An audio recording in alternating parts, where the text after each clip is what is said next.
Start meeting. Share better. Please enter your access code followed by the pound or hash sign. Welcome to the Prince Edward County Conference Line. Please stand by. You'll be joined in shortly.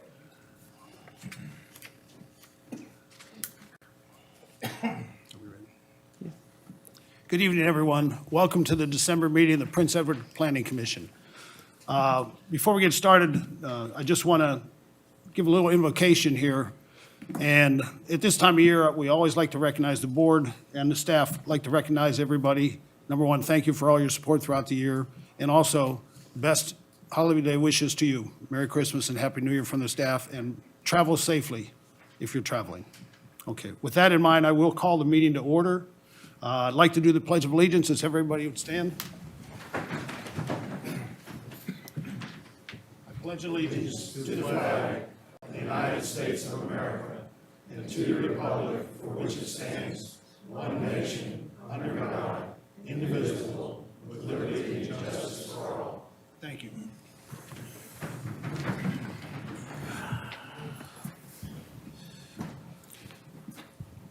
Before we start, are there any conflict of is there any conflict of interest disclosures from the board? Okay. And now we'll go to approve the minutes from the last meeting. Has everybody had a chance to review the minutes? And are there any changes to the minutes? If not, I'd like to have a motion to approve the minutes. So moved. Do we have a second? Second. Okay. Okay, we'll just go around. Mr. Page, Present. approved? Approved. Okay. Mr. Fuller, Approved. Mrs. Sandlin, Yes. Mr. Perry, Yes. Mr. Womack, Yes. Mr. Weiss, Yes. Mr. Gilliam, Yes. Mr. Pringaman, yes. So the minutes have been approved.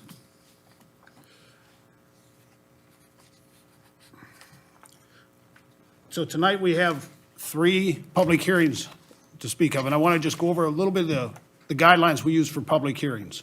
The first public hearing is going to be on public hearing to receive input and comments from the board, or from the county, the community here on the county's capital improvement plan. We will do that, so we'll open up that public hearing. The second public hearing is a special use request by the Dunnington Mansion Foundation for a rural events facility out at the Dunnington Mansion.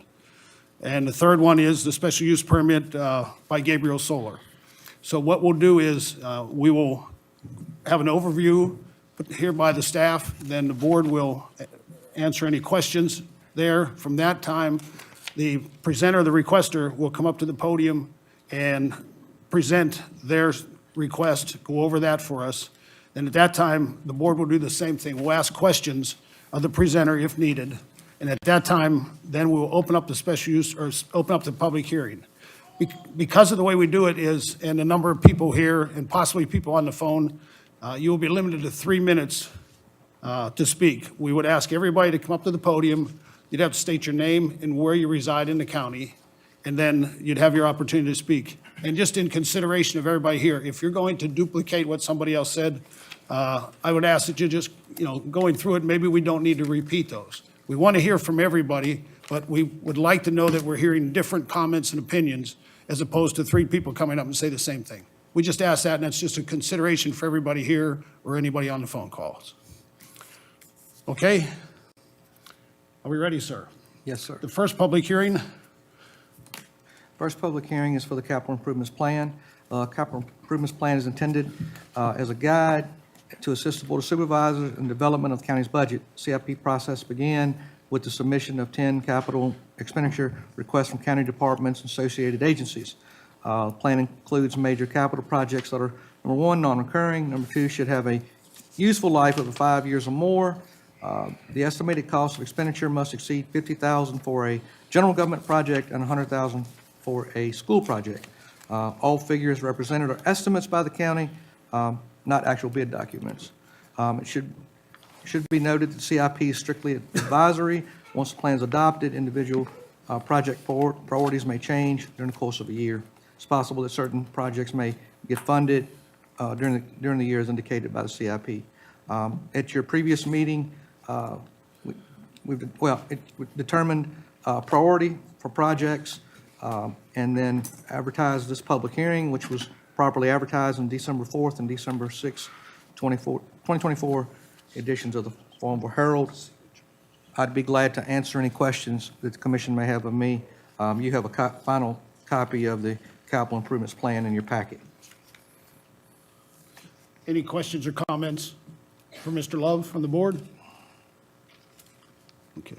And again, as Mr. Love said, we've reviewed these numerous times in previous meetings as the board.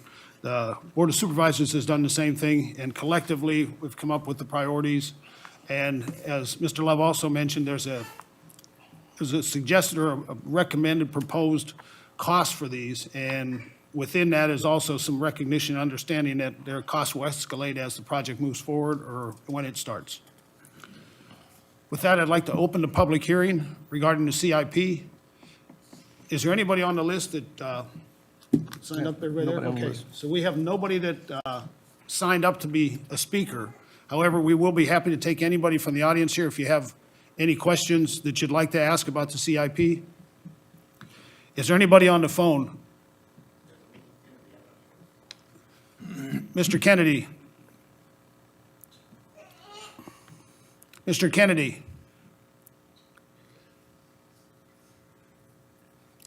Okay. Well, go ahead, sir.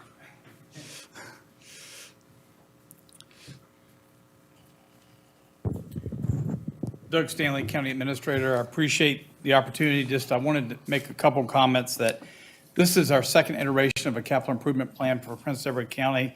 The purpose is really to lay out the needs of the community for the next 5 years so that both the Board of Supervisors and the public can see them, see where the county is investing its funds, and help us prioritize where to put the money.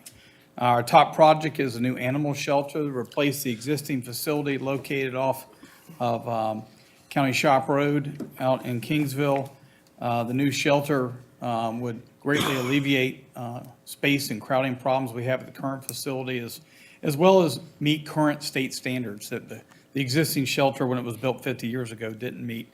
We have a number of emergency services items on there, including SCBA air trailer that would support all of our fire and rescue folks, and a Knox box project to provide Knox boxes, which are universal keyed systems to be able to get into facilities such as a solar farm if you had a fire or event.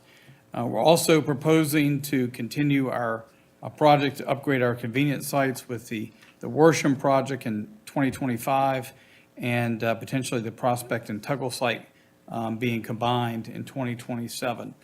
Also at landfill, we have the scale house replacement in the next year, replacement of the backup generator here at the courthouse, and the VDOT revenue sharing program, which allows us to maximize dollars from the Virginia Department of Transportation. These are all projects that are needed in the community, and I appreciate the time of the Planning Commission to go through painstakingly and prioritize them.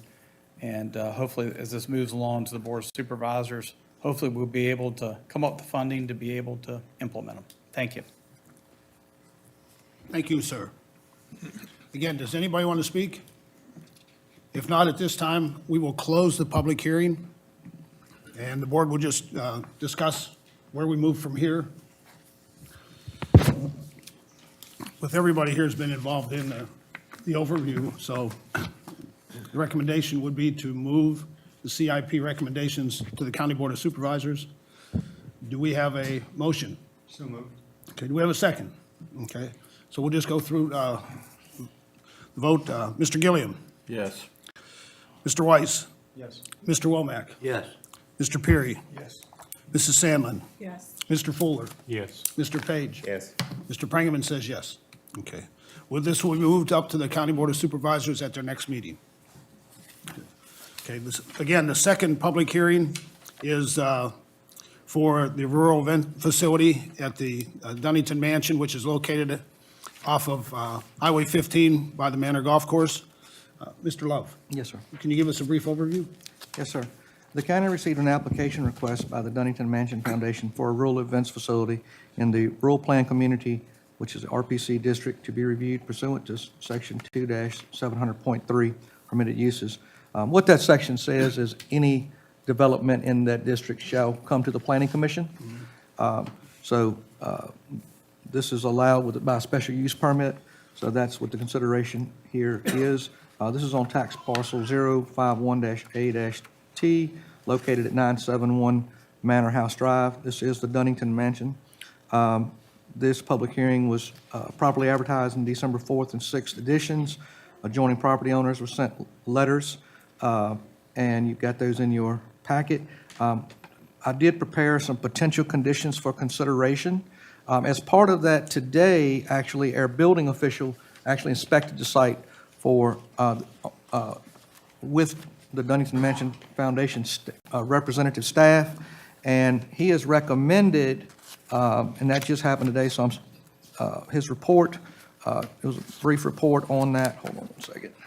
I will actually read that to you, if you'll bear with me. Had that in this little packet. Got it out of order. Here it is. So, says that the house is in distressed condition, inspection completed completed by a structural engineer. They've had a structural engineer. Main structural component are okay. Several areas are blocked off to prohibit access. Structural use okay for limited or special uses, like movie sets, haunted tours, weddings. He did advise an annual inspection by an engineer to determine the safety and identify any areas of concern.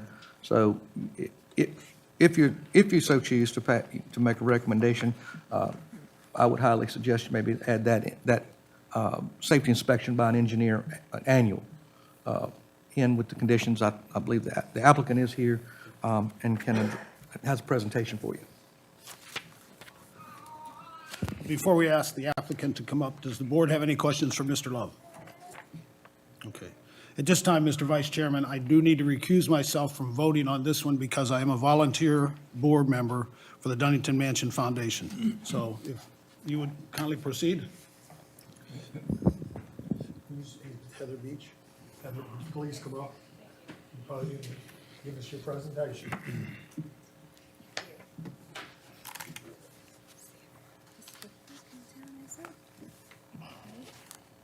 Good evening. Thank you all for having me. My name is Heather Beach. I'm the president of the Dunnington Mansion Foundation.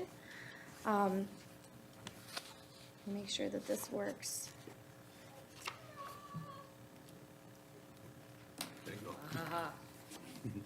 sure they get it. Alrighty. As stated, we're requesting a special use permit for a multi-use event and education center. The location is Poplar Hill Mansion across from the Manor Golf Club, as stated. A little bit of organizational information for us. We are a 501c3 nonprofit organization. We were incorporated in 2021, so we've been working for 3 years on our missions, and currently we have 8 board members. Our primary mission is to save the history of Poplar Hill, or Dunnington Mansion, and the people who lived and worked there. We've done this through our website. It's very extensive with research that we've done, gathering information about the historical importance of the house and all of the people that lived there. We also had a documentary that was produced and released at the beginning of this year that can be found on YouTube to preserve that. Our secondary mission would be to rehabilitate the mansion into a multi-use event and education center. I'd like to give a little bit of historical background. So a lot of people in the local Farmville area don't know much about this property, even though it's been in existence for almost 300 years.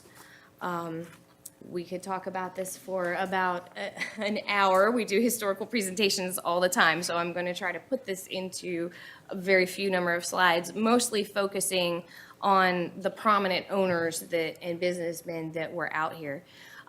Incidentally, the Department of Historic Resources has recommended this property for listing on both the Virginia Register and the National Register.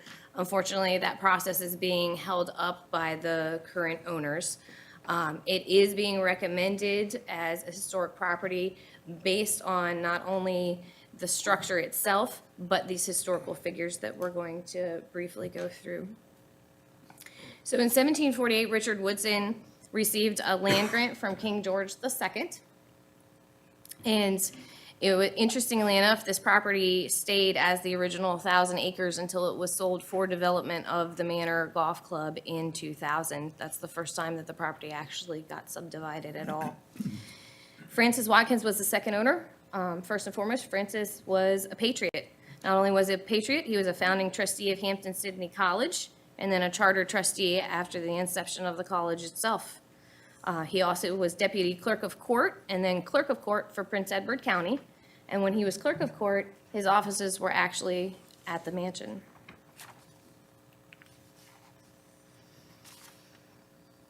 In the mid-1800s, it did pass to Henry Watkins. Henry was also a Hampton-Sydney graduate and a prominent local pharmacist. It passed from, Henry, it technically passed to Frank Wood.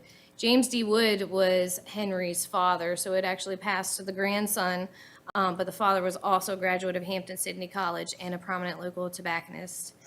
When it passed to Francis Wood in 1849, Francis was a circuit court judge in the local area until they relocated the family to Texas. And many of the family members are buried in the family cemetery out there, which is actually part of the golf course property currently.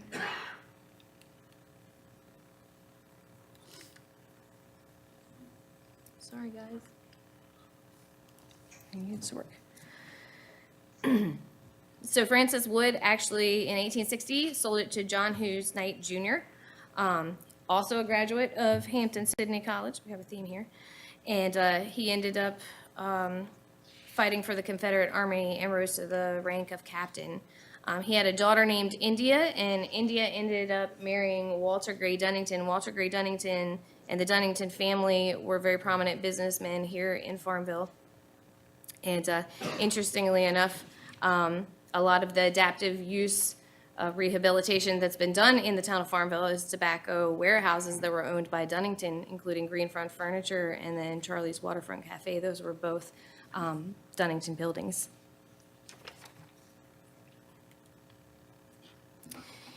In 1897, Mr. Dunnington performed extensive renovations on the west-facing elevation. We're mostly pointing this out just because everything that you see, if you drive out to the mansion, everything that you're looking at is actually 1897. 1897 is the youngest portion of this house, so it was built in 4 construction stages. The oldest was 1830, and there was an 1840 edition, an 1850 edition, and then the 1897 edition. So that's where DHR's recommendation as far as a historically significant building comes in. One of the things that they point out is this west-facing elevation that Dunnington added in 1897 is extremely unique for this area of Virginia. Lynchburg is the closest area that you'll see any buildings with the Romanesque Italianate facade like this building has.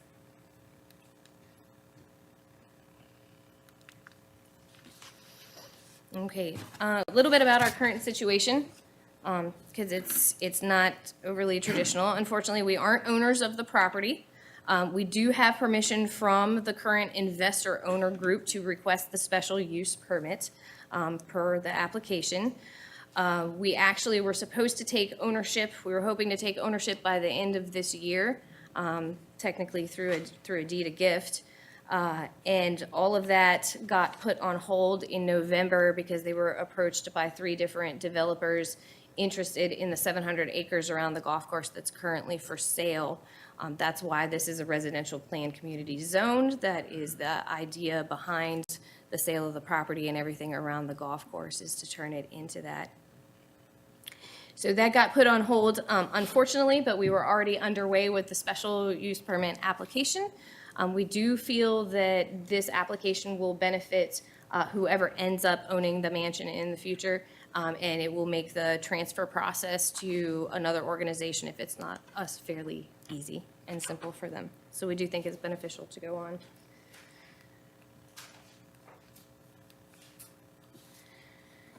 So the proposal details, I'm going to go over those briefly. So as per Mr. Love said, the building inspector was out today. So unfortunately, over the last 20 years, since this mansion became owned by investor development groups, and there's been several over the last 20 years, it was sold out of private ownership in 2000, has deteriorated severely. It's considered abandoned, and there are many unsafe portions of the house. The Dunnington Mansion Foundation currently raises money for hopeful rehabilitation through historic tours, movie rentals, model rentals, photography shoots. So when we go over the proposal details, we have a phase 1 and a phase 2. So phase 1 are the events that we're asking for in the current state of the house. And those are the ones that we had the building inspector look to make sure that we were complying with any safety concerns or issues because of the house as it is. So the list that's up here on the screen is the phase 1 or pre-rehabilitation. So this is how the house would be used. Small groups inside the house, larger groups would be restricted to the external property itself and around the house. As we move into phase 2, if we're lucky enough to actually acquire ownership, raise the money, and rehabilitate it into an event center. So all of the pictures that you're seeing now are actually how the house used to look. This is the concept for putting the house back. So the images that you're seeing, this is our idea. This is what we want to do. And we want to be able to open it up for private gatherings, business meetings and retreat, conferences, large weddings, reunions. We also want to donate some of the use to other nonprofits in the local area. That's what sets us aside as a nonprofit. We're able to do that. We just have to raise enough money in order to be able to be financially solvent. It's not a money-making venture for us at all. And then to continue to teach the history of the mansion itself. Incidentally, 20 years ago, when the golf course was built, this mansion was supposed to be the shining jewel of that. It was supposed to be the conference center. It was supposed to be the restaurant. This is exactly what the concept was 20 years ago. Unfortunately, the golf course got built and is doing very well, so not unfortunately, that's good. Unfortunately for this particular property, it ended up in foreclosure and a mess, and then disrepair and demolition by neglect. So we hope to be able to save that historic structure and be able to use it for the benefit of the community in the future. A few project considerations. So for a positive, economic benefits for the county. So increasing the property's value obviously increases tax revenue that's out there. There's also a special tax on this property, so it's double taxed. So we're increasing that actually quite a bit for the county itself by increasing that value.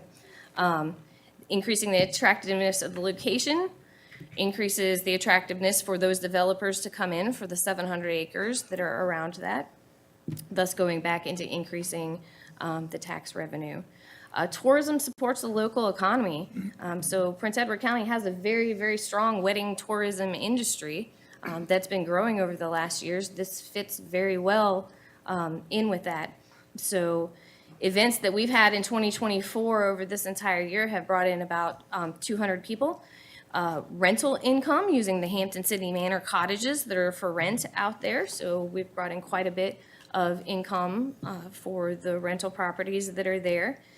We have a movie that is scheduled to be filmed in mid-March. It's a 13-day filming, and so the entire crew will be lodging and eating and purchasing from the local county. So we really feel that it brings in a lot that way. even in the first phase.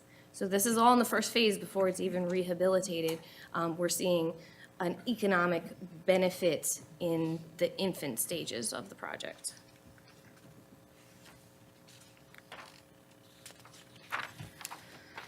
All right, so let's see, number of events that we're doing. So the number of events in phase one, 10 to 20 smaller events and very few larger events annually. In phase two, we hope to have one large event per weekend with several smaller events during the week. Traffic, we have already contacted VDOT. We're limited to 150 guests. They've decided that that is minimal impact to the traffic flow of the area. So as long as we stay within that consideration, we're fine. And then, of course, parking requirements. All event traffic must be parked off of the public roads.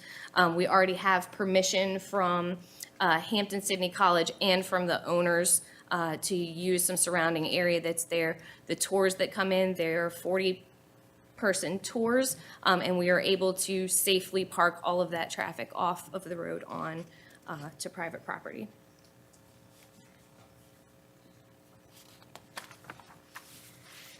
So effects on adjoining properties, especially present, minimally. So it's 700 acres of undeveloped property, not including the golf course that is there.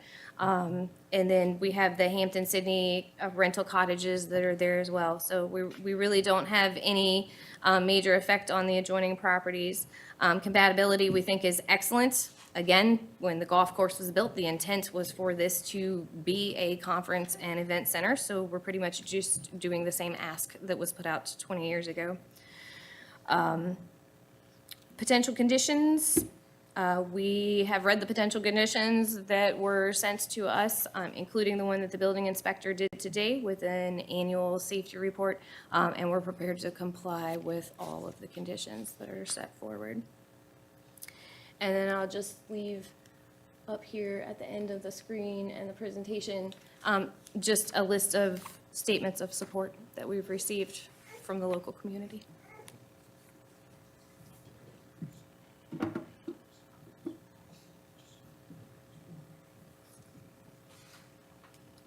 All finished? All finished, yes, sir. Great, thank you very much. You're welcome.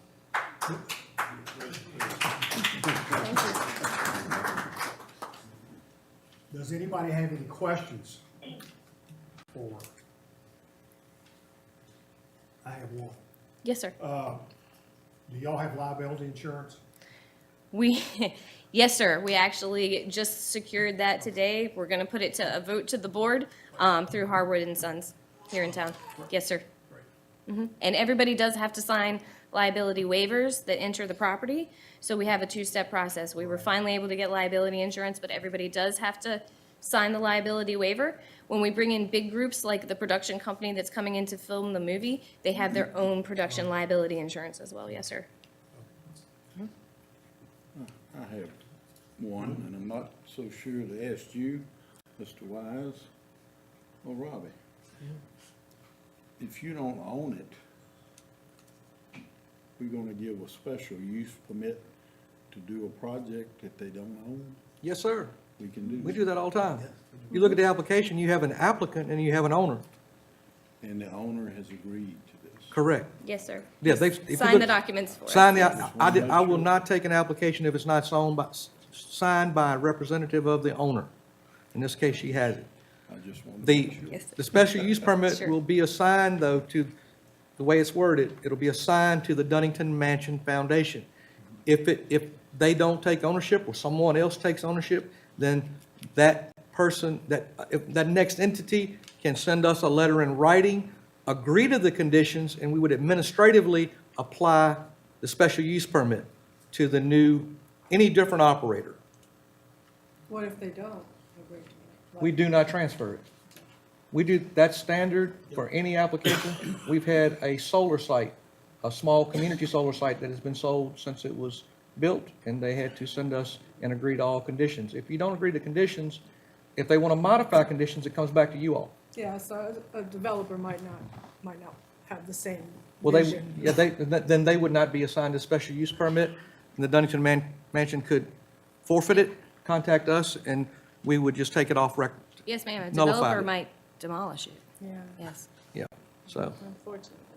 but yeah, good example of that's just Par Five is a development company. When they bring those commercial stores to us, they didn't own it. When we had Wawa, they didn't own the property. RB Real Estate signed the application.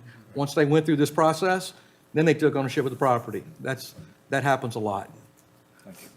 But yeah, we wouldn't transfer one unless someone sent us a letter, we send them the conditions, they agree to all conditions in writing, and then we would transfer that in writing.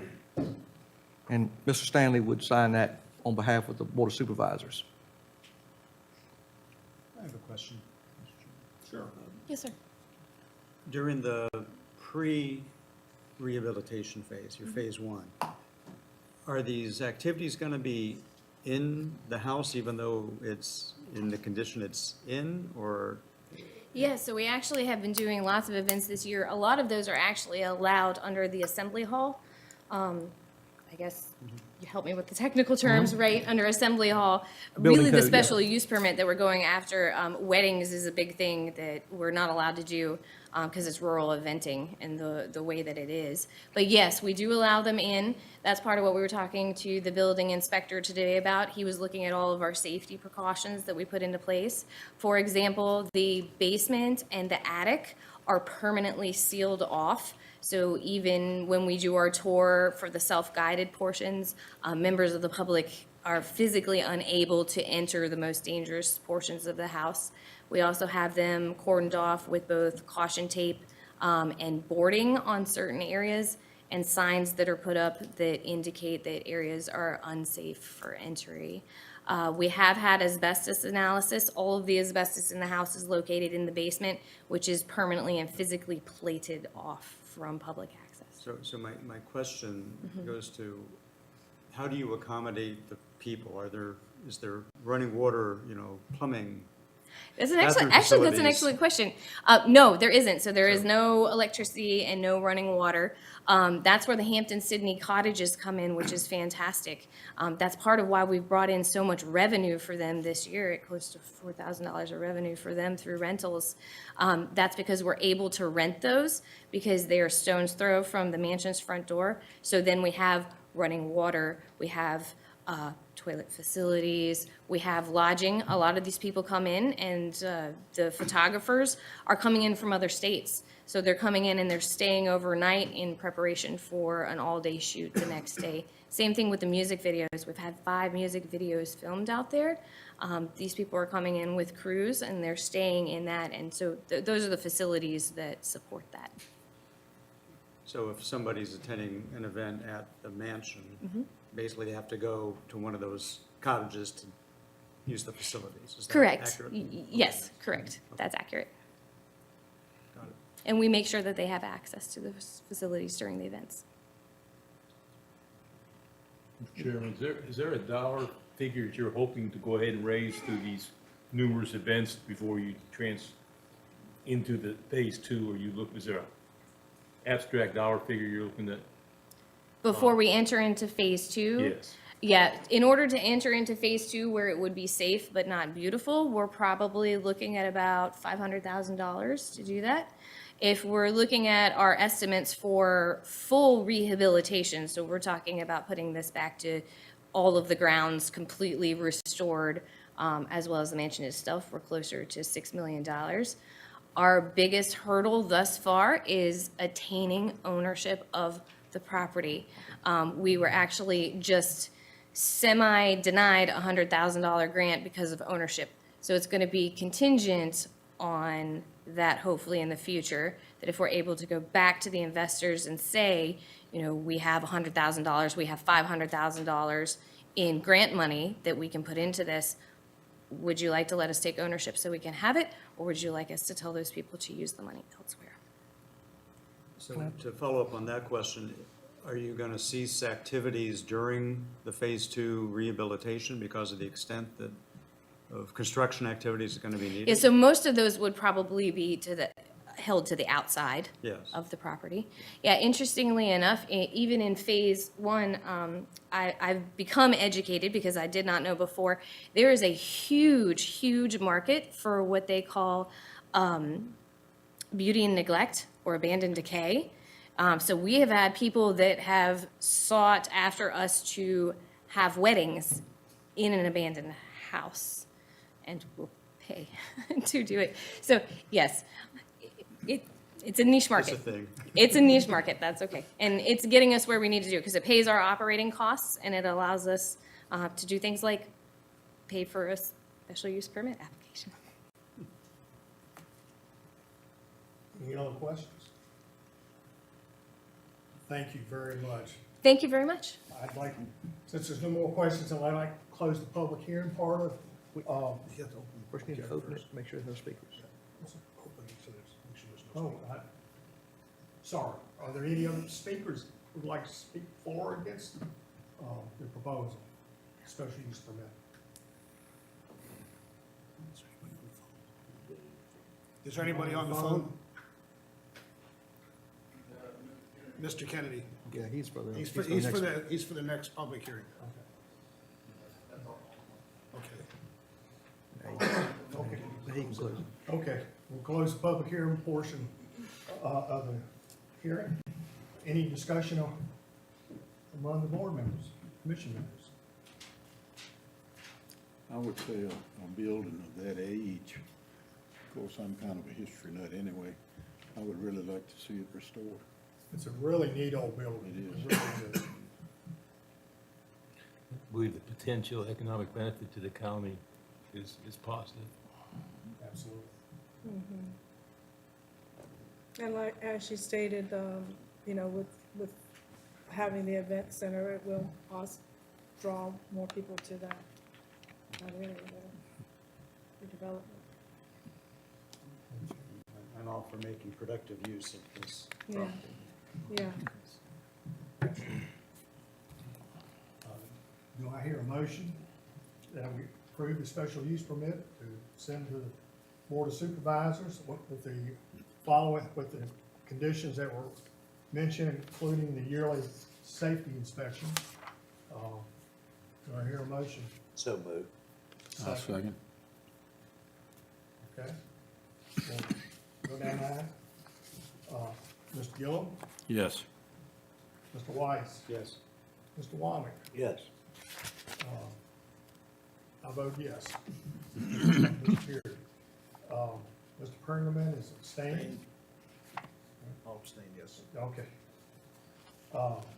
Ms. Sandel, Yes. Mr. Fuller, Yes. Mr. Payne. Yes. Okay. So moved. So for everybody in the audience, this will move to the Board of Supervisors at their regular January meeting. We'll go through the same process. Thank you very much. Very nice presentation. Thank you, Mr. Vice Chairman. Okay, we have the third public hearing, is the public hearing for special use permit by Gabriel Solar. Yes, Mr. sir. Love? Yes, sir. Members, Chairman, members of the commission, the county received an application from Gabriel Solar LLC for a special use permit to operate an 80-megawatt solar facility with a 20 megawatt per hour battery storage facility on land totaling 1,196.77 acres, denoted on tax map parcels 104A-8B, 104-31, 104-32, 104-1-1, 113-A-36, 113-A-34, 113-13-8, 113-13-15, 113-12-1, 113-12-2, 113-11-4, 113A-25, 114A-18, and 114A-19. These parcels are located along several state roads: Falkland Road, Mount Pleasant Road, Verso Road, New Bethel. All of these parcels are zoned A1 Agricultural Conservation District. As part of this review, part of the advertisement, under the Virginia Code Section 15.2-2232, you're required to look at this, review this proposed development as a public utility facility prior to construction or authorization of such a facility. So the public hearing is required to determine whether the location, character, and extent of the proposed facility is in substantial accord with the comprehensive plan prior to any approval of special use facility, special use permit for the facility. This public hearing was properly advertised in the December 4th and December 6th editions of the Farmville Herald. Adjoining property owners were notified. You've got a list of those owners. It was 61 individual owners on multiple tracts of land, some of those in common ownership. You've got the letter that was sent to those owners, and you also have a staff prepared potential conditions. I do want to bring to your attention that I did prepare today, because I got some new information from the Piedmont Water and Soil Conservation District. So I've got at your place setting a couple of edits. Some of the highlight of those is they're in bold and underlined. They asked for no disturbance within 50 feet of the dam, emergency spillway and outfall area. So I made that a part of 12B. And then on page 8, item 27, they, in addition to no panels, inverters, substations, or other components of the solar facility or battery energy storage system, except fencing, shall be placed in floodplain. They asked for that none of that be allowed in an inundation zone area. So I added that. One thing that I realized was not in these conditions under item 30, what we've placed on large facilities is a statement and a requirement that in order to ensure orderly development of the facility and to protect stabilization and environmental integrity and quality of the site, no more than 50% of the total site development area shown on an approved site plan may be disturbed at any point in time. For the purposes of this, the area disturbed, anything that has established ground cover or new ground cover would not count, and the county has determined, or the county has determined is an area not disturbed, or whereas a temporary area such as a laydown yard or a gravel driveway. So the way this will work is they would grade an area, they would temporarily stabilize that, they'd be inspected, then that wouldn't count against them, they could grade another area. So of the, the total disturbed acreage, no more than 50%. This thing is sprawled in several areas, so they would probably stage development anyway, but we've got that in there. And so that's the highlights. We realized that wasn't in there. We'd allowed that not to be on a small site, and there's 3 megawatt, 20 acre sites, but it's appropriate. The other thing, and I wanted to bring this, item 31A, at the recent, some recent approvals from the Board of Supervisors, they requested and required that our template change to have annual soil testing. What we did on small sites, we had 3 individual spots. I didn't want to, and obviously something that you would need to work out with the applicant if you were to apply conditions. 3 is not enough on this sprawling site. I don't know what that number is. I think that's something that y'all would want to discuss if you get to that point, and the applicant would have probably would want to accept that number. But I didn't know what that number was, because there's several areas. I don't know if you want to count. I don't know what your methodology. I don't know if you want to count areas where, because it's a lot of different places. So I don't know if 10 does it. I don't know if 20 does it. I don't know what that number is. But I thought maybe that would be something that you would want to probably discuss with them during the live hearing process. Since the advertisement of this, we did receive 5 letters of support for the site from 5 individuals. We received 10 letters of opposition from 7 individuals. So we had a couple individuals sent more than 1 letter. Also, I wanted to state that this is a larger application. It's 80 megawatts, so it's utility scale. We did have a third-party engineering firm that we procured that the county will get reimbursed for, regardless of the outcome of this application. We had Summit Engineering review this, and I gave you, you've got their report in your packet. Some of their findings were that there's a lot of poor soils in this area, and they found that it wasn't a majority of prime farmland in this facility. One of the other unique aspects of this site that we have not seen before is agrivoltaics. Gabriel Energy proposes to have the the raising of livestock, creating of pollinator habitats, or growing of crops under the panels. They'll go over that, I'm sure, in their presentation, but that's happening across the United States.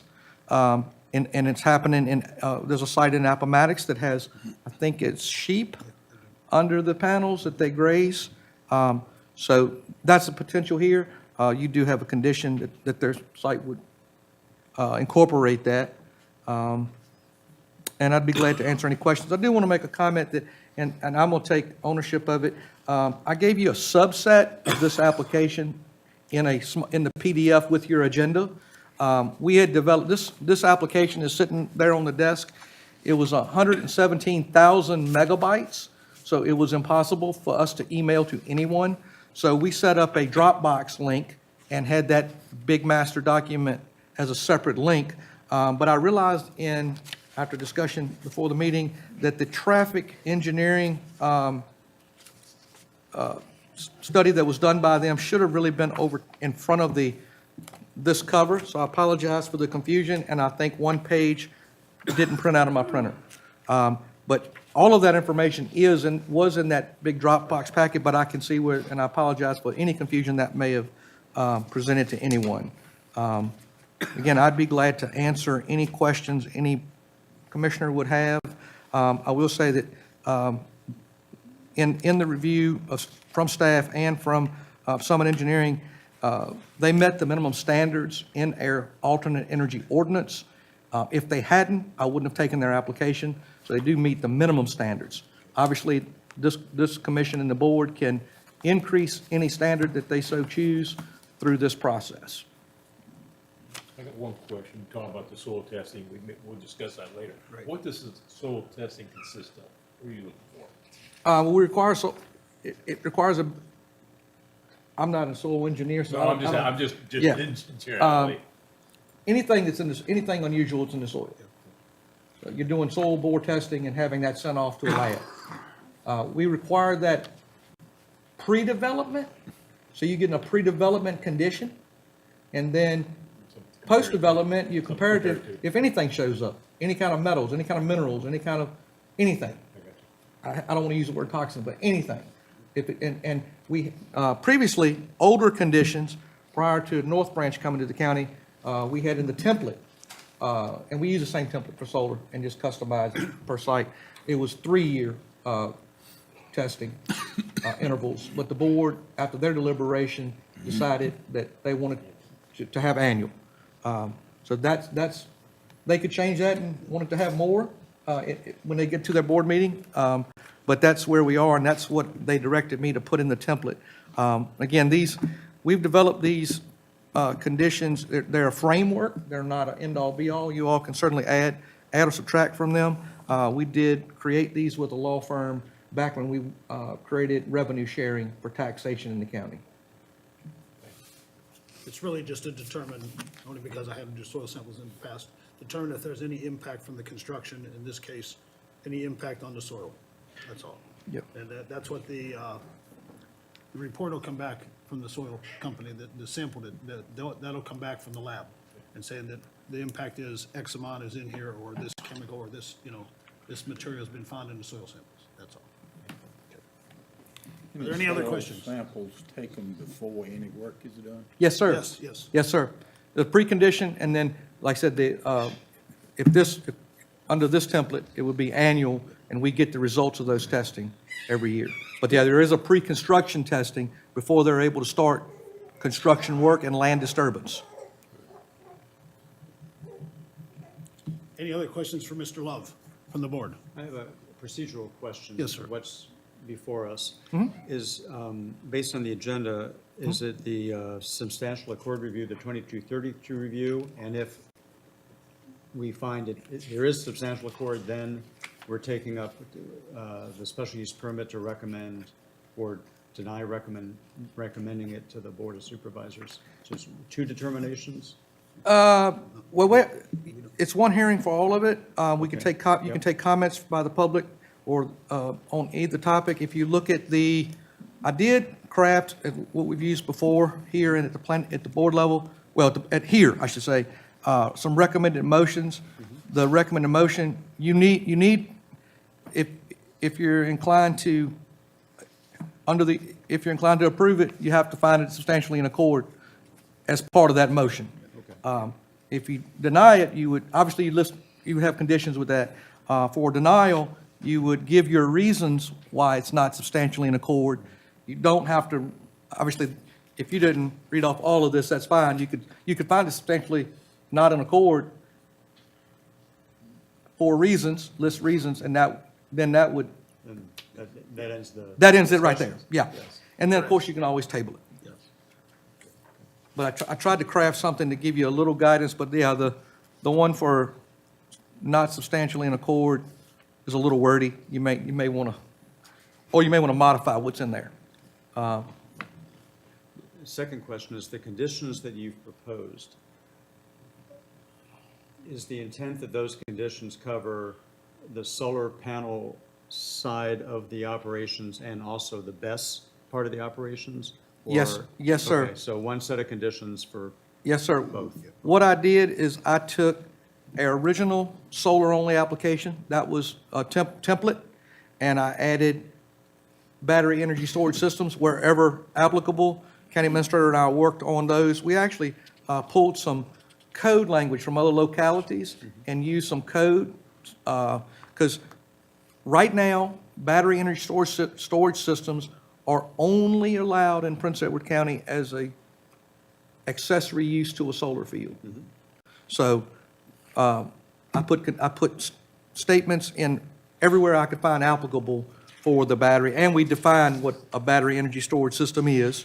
So we have that part in there.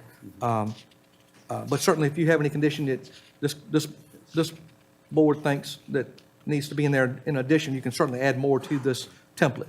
It's just a beginning. I know we've had solar projects before us. Yes. This is the first BESS. It is the first best Part of facility the solar. proposed. I don't think it'll be the last, but it's the first. Any other questions for Mr. Love from the board? It is different, and it's not a challenge as much as just different than what the solar proposals we've had in the past. Yeah. This is a larger site, and then it has a battery energy storage component as well. Okay, with that, I'd like to ask the applicant, Gabriel Energy, to come up and give us a brief overview.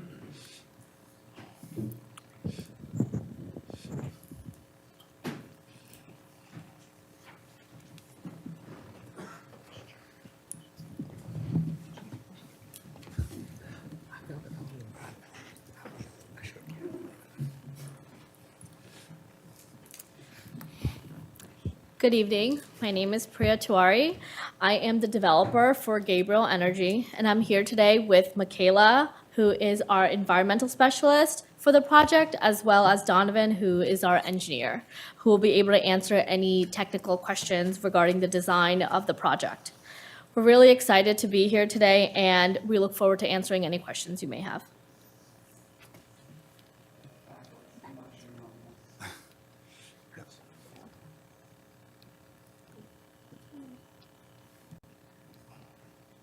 Pretend it's upside down. Yeah, Okay, got it. yeah, up is down, and down is up. Okay. There are several benefits for solar. Solar is a renewable resource that helps reduce greenhouse gas emissions. It improves the air quality, and it reduces water use for energy production. Gabriel Energy will displace 157 gigawatts of regional fossil fuel generation. This is equal to an annual electricity consumed for almost 13,000 homes in the US. This project will combine solar use with agricultural use known as agrivoltaics, which you'll learn more further in the presentation. One of the unique things about solar farms is that it's considered a temporary use of land and can revert back to its original use after its 40-year life cycle.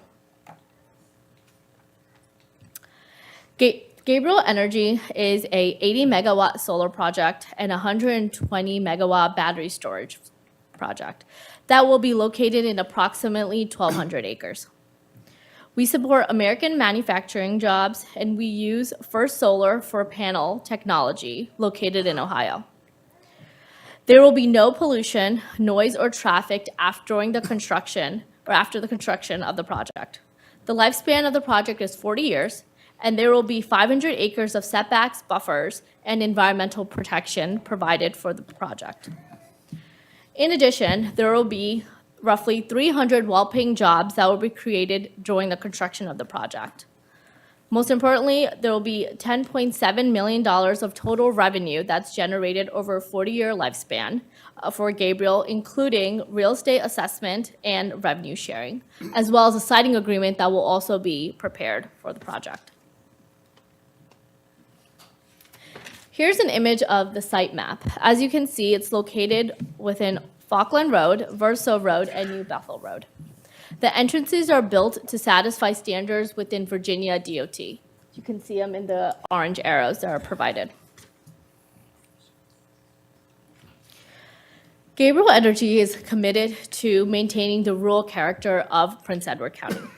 In both areas, you can see in the map, Gabriel Energy is proposing 2 staggering rows of evergreen trees, creating roughly 30 feet of vegetative screening of the project. The additional area of 75 feet setbacks from each roadway would consist of planned pollinator meadows to enhance the biodiversity of the site. At a minimum, the project will maintain 50-foot setbacks around the perimeter of the entire project, in line with the county ordinance. Much of the project actually far exceeds this setback. The project is located within roughly 1,200 acres. However, the project disturbance is around 539 acres, which is less than half the full project site. The panels track the movement of the sun, which allows for vegetation to thrive under. Gabriel Energy will take full advantage of the existing mature vegetation whenever possible. We will install additional plantings to achieve the screening where existing vegetation is insufficient. During our previous community meetings, we've had the opportunity to meet with several of the neighbors who expressed concerns about the view shed and were able to increase the setbacks in those areas. We recently met with one of the closest homes to the project and were able to show him the added setbacks and buffers that would be from the edge of his property. In association with Gabriel Energy, there will be 120 megawatt an hour of battery storage. This addition allows for power produced by panels to be stored and then redistributed to the grid. The battery storage will be situated on the northwest portion of the project, and fire suppression systems will be installed in containers based on the system type and manufacturer recommendations.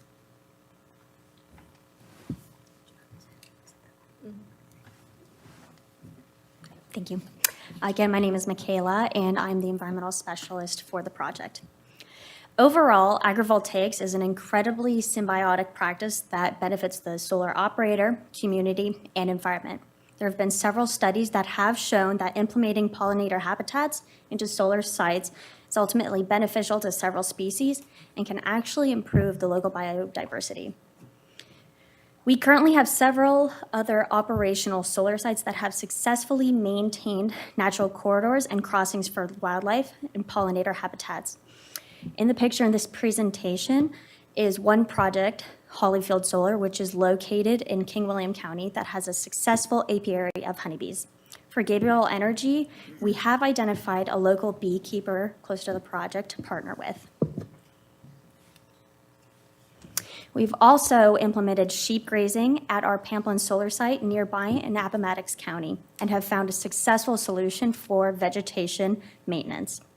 We would also partner with local sheep farmer Matt English for Gabriel, who currently manages the 200 sheep at the Pamplin solar site.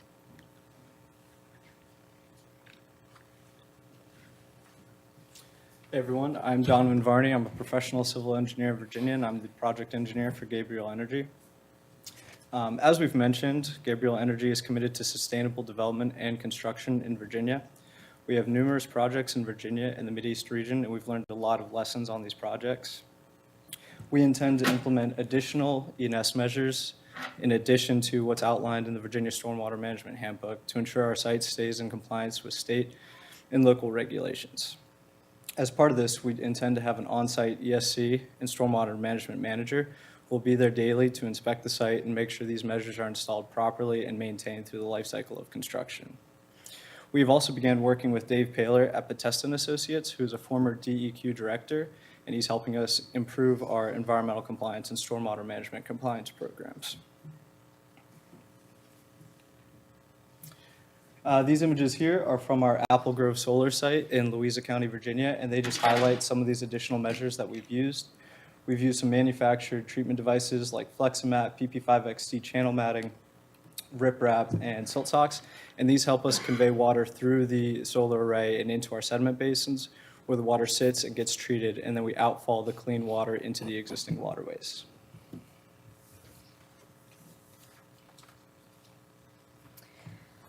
We will be using First Solar PV panels for the project. They have over 2 decades of experience and they're headquartered in Arizona. And their manufacturing recycling operations are in Ohio and Alabama. They have 250 First Solar panels have been deployed worldwide. Gabriel Energy will prepare a solar facility emergency plan and will provide training resources and first responders for solar operations and panel safety.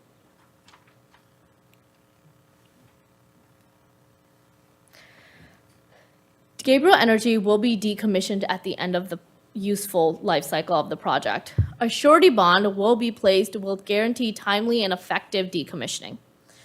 We will remove and reseed all above ground and underground equipment. And we will be recycling all the equipment with First Solar to their Ohio facility. We have a master agreement with them to recycle everything that's been used. This area will then be suitable for other land and other purposes, including pre-solar use. Thank you. Thank you very much. Are there any questions from the board for the applicant? Very involved, very detailed. Thank you. How tall are the solar panels? That's a factor of the soil types and how deep the embankments need to be. Typically no more than, so these are tracker panels, so they will actually track with the sun. We expect them to be no more than 10 feet in height. So my understanding of the topography in that area is kind of sloping. What is, as far as clearing, how much grading and moving around dirt will you be doing? Yeah, that's a great question. So the manufacturers that we work with have what's called terrain following racking systems. And so they allow us to go up to about 20% slopes without doing any earth grading and things like that. Now this site is wooded, so we will obviously have to do tree clearing and then clearing and grubbing with a bulldozer to clear the stumps out and all that kind of stuff. But our goal is to minimize all of the grading to just access roads and stormwater management basins. And that helps us a lot in terms of E&S because then we're not doing mass grading operations and having trouble getting stabilization on those areas. Go along with that, so you're going to basically use the normal terrain of the site. Yeah, to the greatest extent possible, yes. Go ahead. This is gonna take a while. Where are you going with the stumps? Typically, when we've done it different ways on other sites, we would like to burn them. And if the county has any, issues with that, that's okay. What we can do is we can grind them up and we use that mulch as temporary stabilization around the site. That can also be used in silt socks. So as I mentioned, we'll use silt socks throughout the array and on steeper slopes as an E&S control. And we can actually use that mulch that we grind up to install in that silt sock. Number two, in your presentation, I see Connex boxes. Is that where the batteries are gonna be stored? So that is just an image of a type of manufacturer. So a lot of the batteries themselves are not in Connex boxes. Some are. They just are about the size of a Connex box, and honestly, that's what they look like. So that's our representation there. Your fire protection system, water?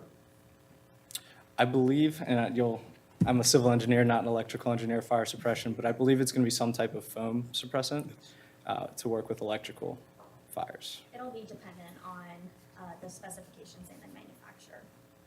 Thanks, Michaela. Any test wells will be put on the property. A lot of facilities now require test wells.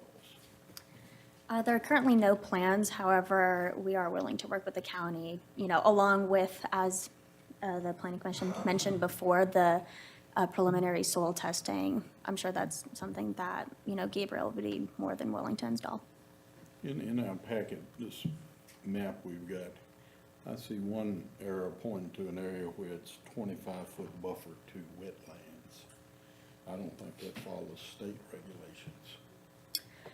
There currently is not a minimum, however, the industry standard is generally 10 feet around.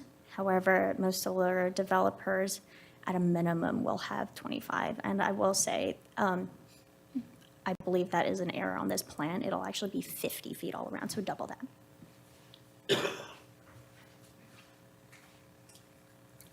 The water that runs through this, what tributary does it empty in? The Nottaway River, Appomattox?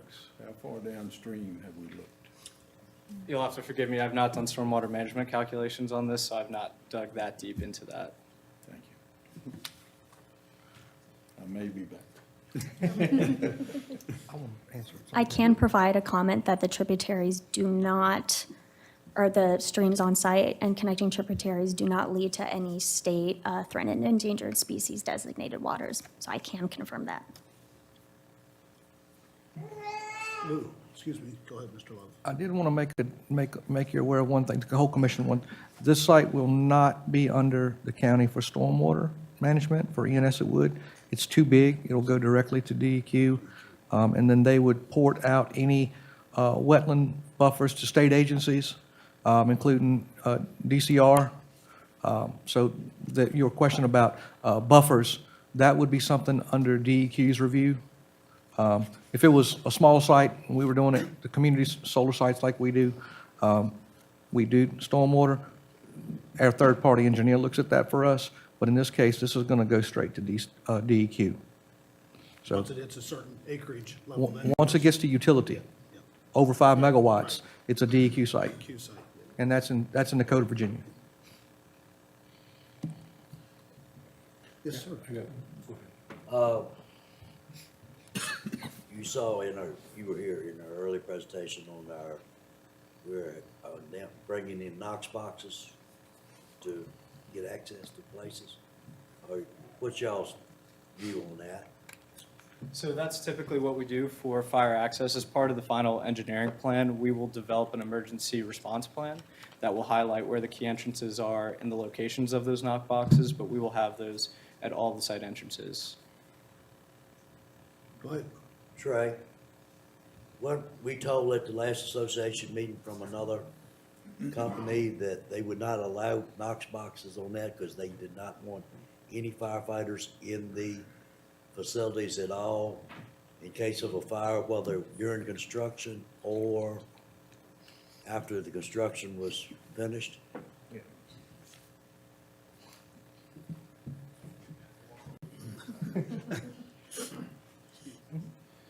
Yeah, you're correct.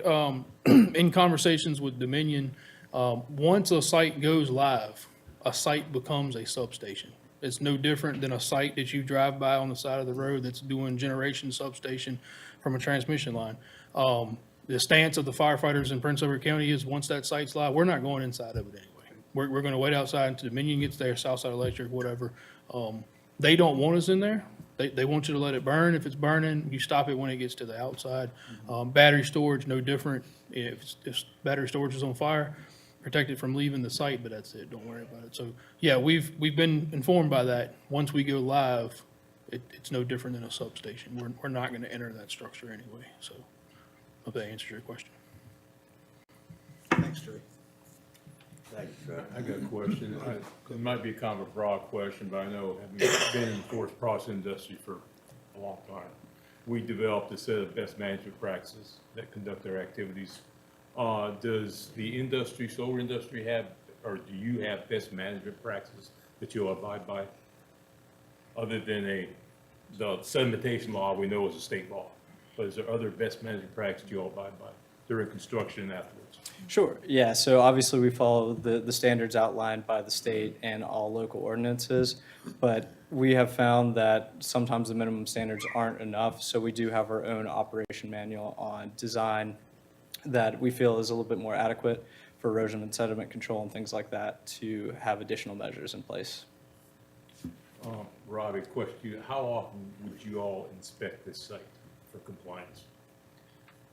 For ENS, we would, after every major rain event, or after they do, as grading, because we got a special use permit condition, if they were to stabilize, we would go out there when they called us, once they stabilize an area, because we do have a SUP condition, which is higher and greater above. DEQ doesn't have a 50% rule. If under this set of conditions, they would.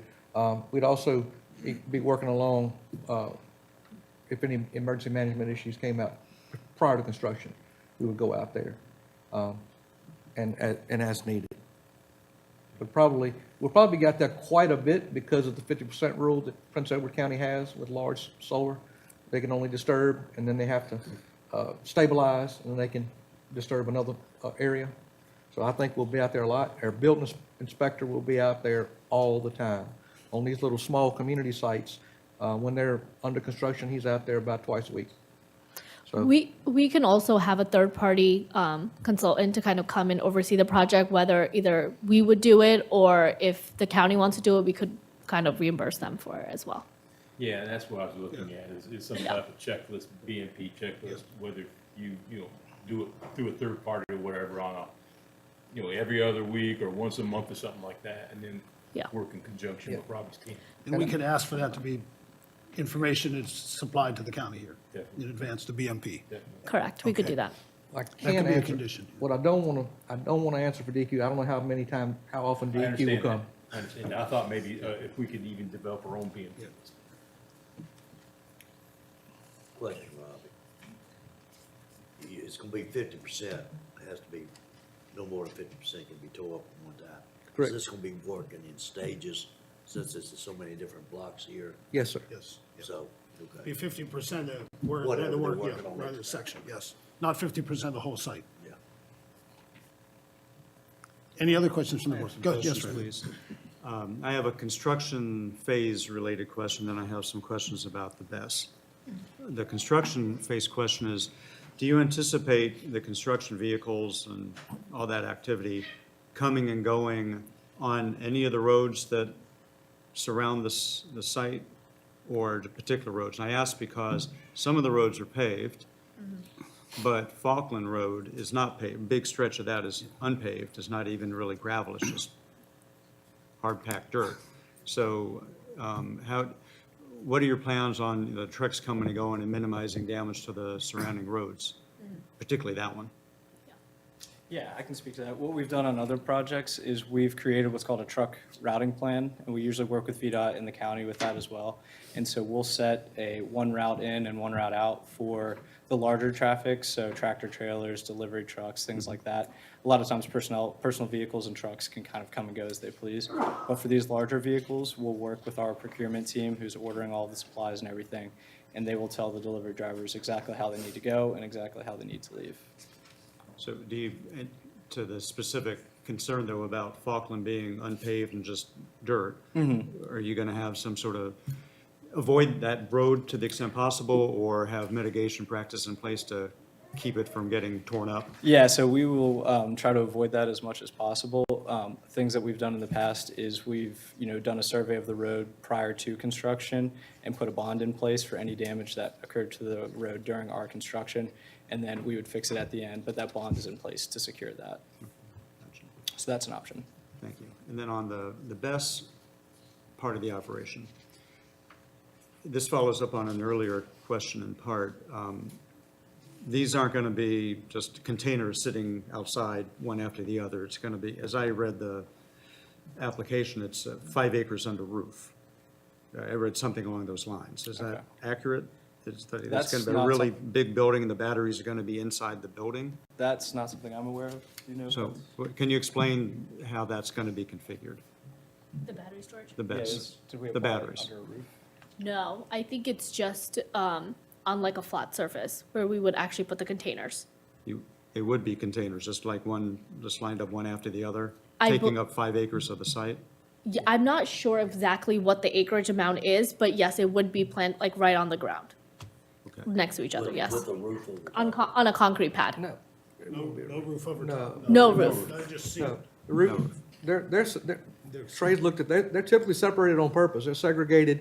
We've had some information, Minion, there's an industry standard.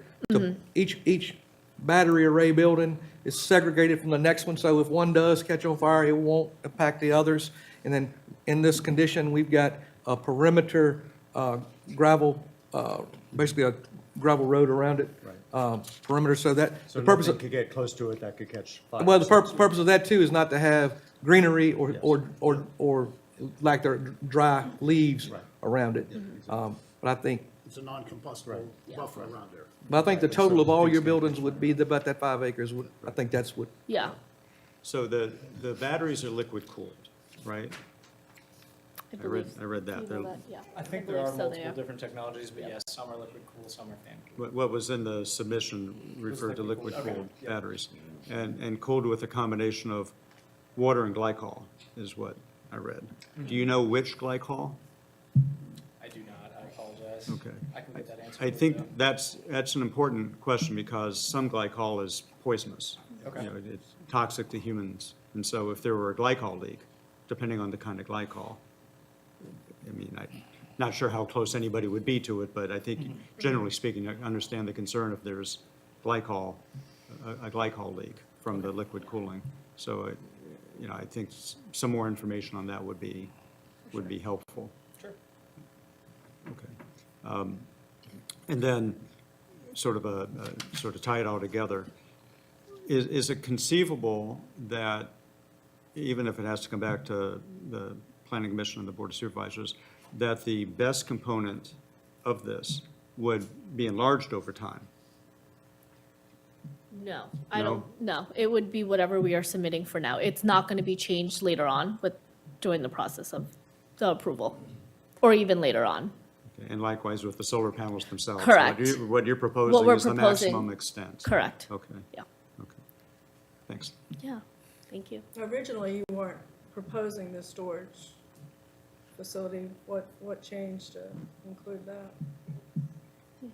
I don't have a ton of history with the project prior to it not having BESS storage, but BESS is a very new technology, and PJM and the grid and Dominion are wanting this technology and wanting it implemented on projects. So that's what I guess has probably changed, is that PJM has requested us to do as much battery storage as we can, and this site was a good opportunity for it.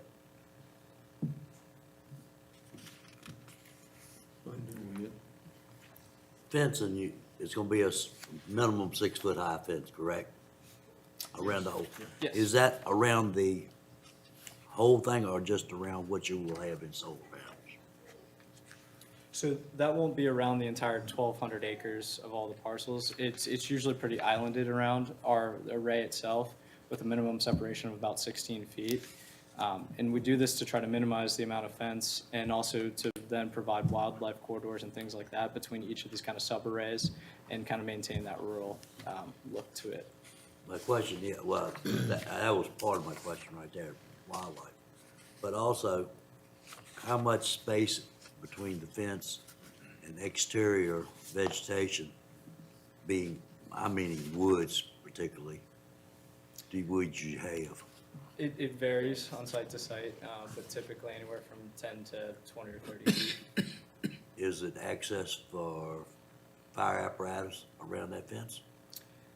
Based on the challenging topo on the site, and sorry, not challenging, but some of the topo on the site, it probably wouldn't be able for a vehicle to drive around, maybe a 4x4 or something of that nature. Back to the Connex boxes again. Your man that's gonna be on site, is he in charge of maintenance? You take a Connex box and set it out there for 40 years, it won't have a roof on it, unless somebody takes care of it. That's right. Who's gonna do the maintenance? We have an operation and maintenance partners, like we as Gabriel Energy will own and operate, and we do have people working who their sole responsibility is to maintain and operate this project. So yes. I forgot one of my best questions. Can I come back to Bess? In the write-up, maybe I just got tripped up on the wording a little bit. It says, in association with Gabriel Energy, there will be the implementation of the BESS. What does that mean, in association with Gabriel Energy? Is that another company doing this, or is it Gabriel Energy? I think it's in association with the solar aspect of it. There's also the battery portion of it as well. In association with all the solar panels? Correct. There's going to be There's a BESS. battery, yeah, but it's Okay. all under Gabriel Energy. All right. Thanks. Mr. Page, did you have a question? Yes. In reference to the construction of the site, and there was a number that was given as far as head count, as far as personnel that's required. Don't you have contractors that come in from other states or so forth to do your construction? Yeah, that's a great question. So we try to hire as much local construction as we can.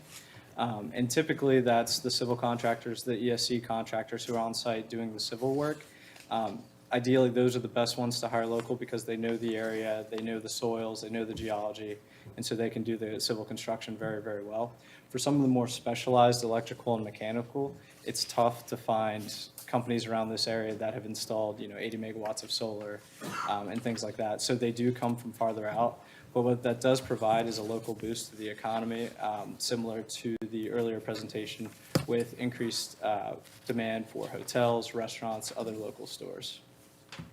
So the contractor percentage of the contractor workers, maybe 20% or something like that, maybe?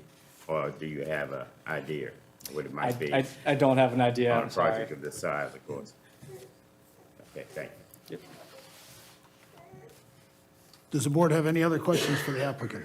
One real quick question. Timeline as far as from beginning to end. Usually about 12 months from breaking ground, right? So you've got, okay. Thank you. Okay, thank you very much. We may call on you again if there's some questions that come during the public hearing. Okay. With that in mind, we will open the public hearing, and again, I'll just try to reiterate, we have to require everybody to come up to the podium, state your name and where you live in the county, and we're asking people just to adhere to the 3 minutes if at all possible. And I'll just get down the list because we have numerous signatures, and I'll just start that way. Mr. Brian Zahn?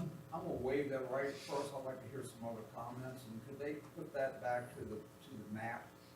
So Sure, we can put it back to the map. Yeah, please.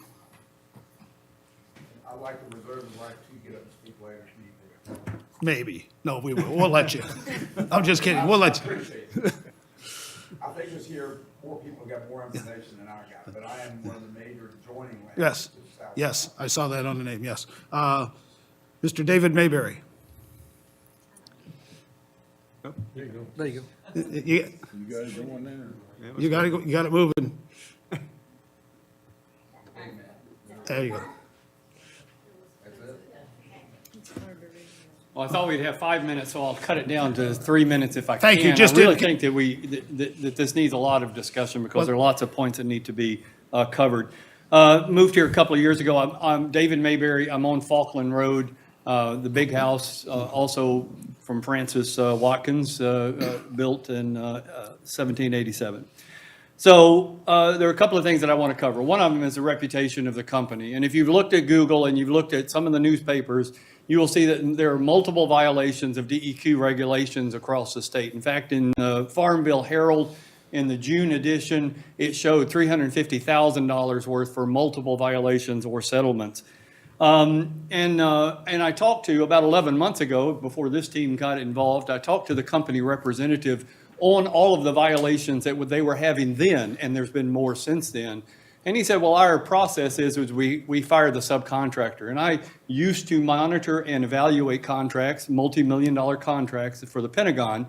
I know that when you have multiple subcontractors having trouble over multiple years, that points to a problem with the parent company, and that would be Interjex in this particular case. Many companies can put together a good publication that shows all of has all of the T's crossed and the I's dotted, but then they don't have the follow-through on the management approach which is obvious with this company. Now, that comes into consideration because there are two rivers. There's a Bush River and Evans Creek runs up against my property with two flood control lakes there. Big problem with sediment there. And so they need to be held to the highest standard. And I would suggest that we hold them to the impervious surface standards that are due to take into effect in January of 2025, and not the old standards where they count the impervious surface with just the stanchions. The other thing I'd like to talk about is the BESS. And the BESS was put into this recently, and it wasn't discussed at the community meeting. Now, most BESS that in my research, they use lithium-ion batteries. And that's what most of them are. In fact, the little article, the little sales brochure that they put into the plan is a Tesla, which is a lithium-ion. When those catch fire, they don't get put out by water.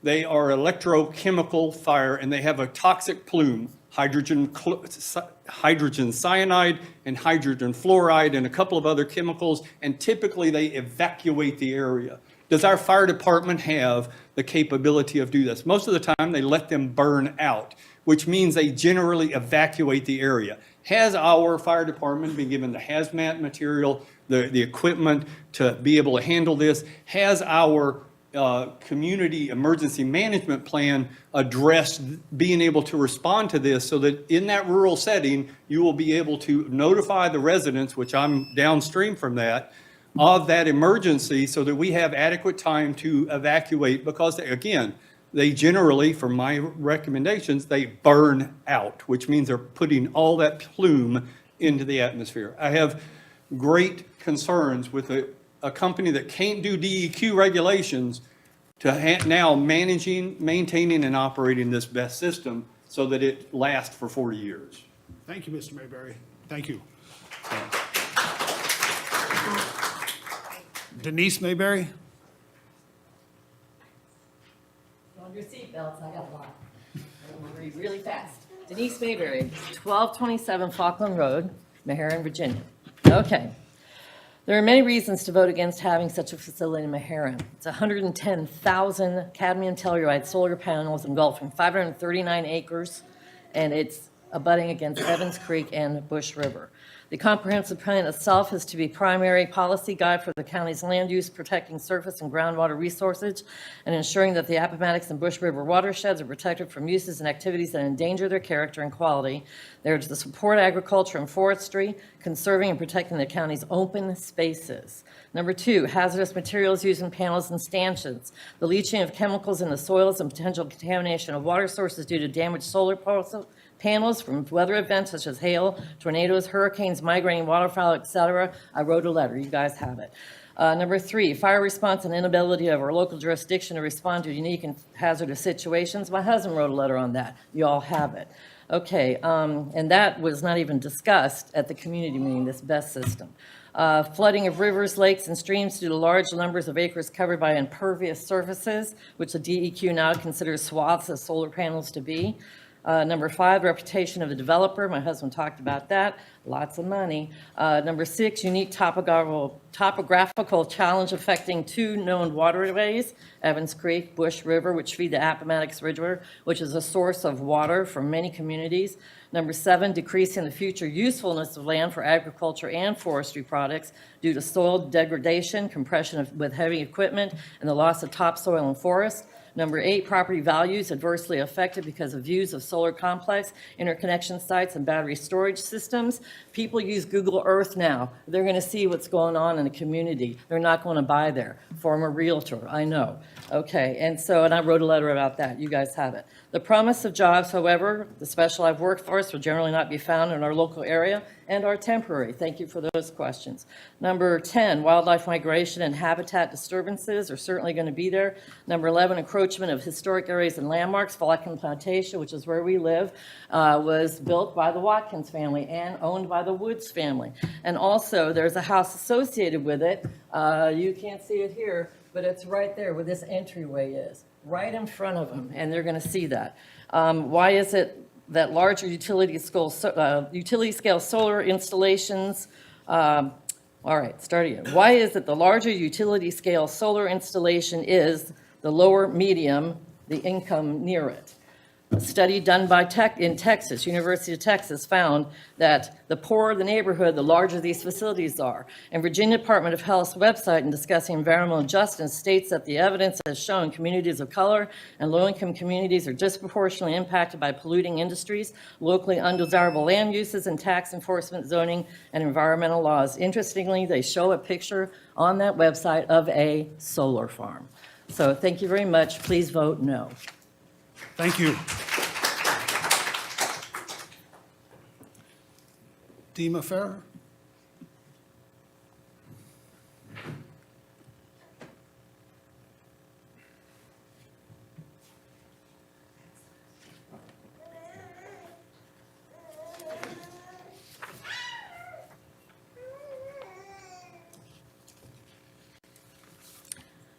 Planning Commission members. My name is Deanna Fair, and I'm the district manager for the Piedmont Soil and Water Conservation District. I don't believe I've been before the Planning Commission before, but the district is a political subdivision of the state, and we have an elected board of directors. Most of our programs are water quality programs to help landowners put in best management practices, but we also own and maintain 14 watershed or flood control structures in Prince Edward County.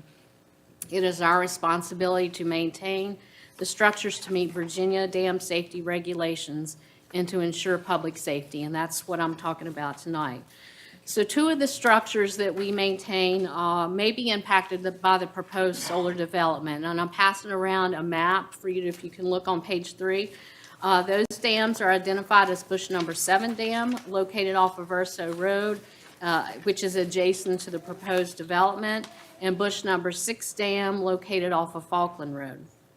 Bush 7 Dam is classified as a high hazard dam, which means it has the potential to cause loss of life or economic damage to downstream areas. And based on inundation mapping, the impacts are to Route 460 in addition to the secondary roads and bridge crossings. Bush 6 is classified as a significant hazard dam, which means it may affect downstream structures, and mostly those impacts are to secondary roads and bridge crossings. The Piedmont Soil and Water Conservation District is not here to take a stance on solar development, but to make the Planning Commission aware of our easements and potential impacts to the watershed structures. So I have 5 points of concern I'd like to present. We have existing easements on these dams that allow us to access the dam structure, the riser, the emergency spillway, and the outfall pool, as well as the flood pool elevation around the entire impoundment area. And the map that I'm showing that you have, the yellowish green highlighted areas, that's the flood pool elevation of the dams, which is the highest that the water could be at any time. But our access must be maintained, and we must have access to the dam at any time and without prior notice. Mr. Love pointed out under the special use provision document, section 3, number 27, page 8, about no panels, inverters, substations, or any components of the solar facilities or the battery energy storage system should be located in a floodplain. And the floodplain includes the flood pool and the inundation zone of the dams. The inundation zone is the downstream areas that could be impacted if there was a breach of the dam. We also recommend establishing a 25-foot setback from the inundation limit and flood pool area. We are requesting no land disturbance within 50 foot of the dam, emergency spillway, and outfall pool. And we would like to discuss with the county and the developer the runoff calculations and how additional runoff from the panels might affect the watershed dams, especially during a large storm event. And the pictures that I'm showing on the back are examples of what happened with Hurricane Michael at Bush number 7 Dam. The spillway, emergency spillway did activate, which it's supposed to do. It did as it was designed. There was a lot of damage at the end of the spillway, which we have repaired. There was some, and then that water was kind of diverted and affected the downstream toe of the dam. And then we also had damage. I'm going to have to ask you to, we Okay. have other people, I'm sorry. I'm sorry, that's all right. That's okay. I was just finishing up. I Go just ahead. wanted to explain those Sure. pictures. And anyway, we have as-built drawings and everything at the office if anybody needs to look at further information. Thank you, and I Ms. Ferris, apologize. thank you very much. Thank you. Michaela Humby? Oh, I'm sorry? I'm one of the presenters, so I just. Okay, I thought you looked familiar with the name. Okay. Donovan Varney? Same way, okay. And would Dawn's name be on there? There you go. Thank you. Skylar Zunk? Good evening, Mr. Chairman and members of the Planning Commission. My name is Skylar Zunk, here speaking this evening on behalf of Energy Right, a Virginia-based nonprofit. Mr. Zunk, can you state where you live in the county? I'm not a resident of the county. I'm based in Richmond. Okay. Okay, go ahead. Anyways, I know I'm a little bit of a new face to you all. I'm sure you have heard from several of my colleagues in the past who have been here in Prince Edward, and it's been a privilege working with many of you and the members of the board on y'all's solar policies, the alternative energy policy, as well as some discrete projects. Of course, our mission is in pursuit of clean energy developed the right way, done right by rural Virginia with proper design standards and in line with our model county ordinance standards. Appreciate the diligent work that the county has engaged in the past in this regard, voting yes on solid projects and voting down on projects that don't align with the county's vision. Here to speak on behalf of this project this evening as a project worth your consideration and your yes vote. As Governor Youngkin often reminds us, Virginia absolutely needs more energy produced within our state lines. We rely too heavily on neighboring states to power our own homes and businesses. This solar and storage project will allow for round-the-clock power generation right here in Prince Edward County. This project checks two major boxes that we like to look for in projects proposed across the Commonwealth. Agrivoltaics, having a sheep grazing and pollinator-friendly development take place is absolutely key. Creating new agriculture land out of land that's not currently in agriculture. I've had the chance to tour Matt English's farm in the solar farm that he's grazing in nearby Appomattox County and have seen the pride with which he manages his sheep. Also, American-made solar panels. A lot of Virginia solar projects utilize panels from other countries. Anytime we're able to support domestically manufactured solar panels, we want to speak out in support of that as well. I do want to mention that the Department of Environmental Quality has some somewhat recent regulations that they have promulgated out requiring the water that leaves a solar site maintain its original quality and quantity pre-development versus post-development. So that means there are state rules in place to ensure that runoff does not increase and sedimentation does not increase over this time. This project, just like any other of this size, would need to abide by. Thank you very much for your time, and we're glad to be a resource to the county. Thank you very much. Stephen Banton? No? Okay. Edna Banton?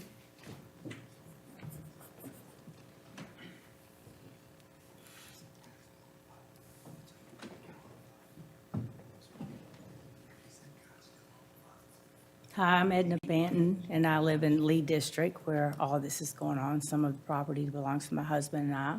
I've been in Prince Edward County for 50 years, so I'm not a newbie to Prince Edward County. My child went to school in Prince Edward County. I think one thing that this brings is revenue to the county, which I think we could use desperately. We're fixing the school and different things. I'm a firm believer that everything new we've gotten in this country, or anywhere, started with people kicking against it because it was something new. We've never seen it. It's dangerous. It's this, it's that. Cars, original electricity, whatever it may be. I'm a firm believer in these new things like solar energy and things. I just saw a thing tonight where they want to build some kind of nuclear plant in Chesterfield County. I'd a lot rather try solar than have a nuclear plant near my house. So that's my feeling on this, and this is why we gave this a chance to happen with our property. Our property is nothing but rocks and hills, so it's not farmland. It's just rough Prince Edward land. So that's just my little piece I wanted to put in on why we want to be a part of this project. Thank you. John Hogan?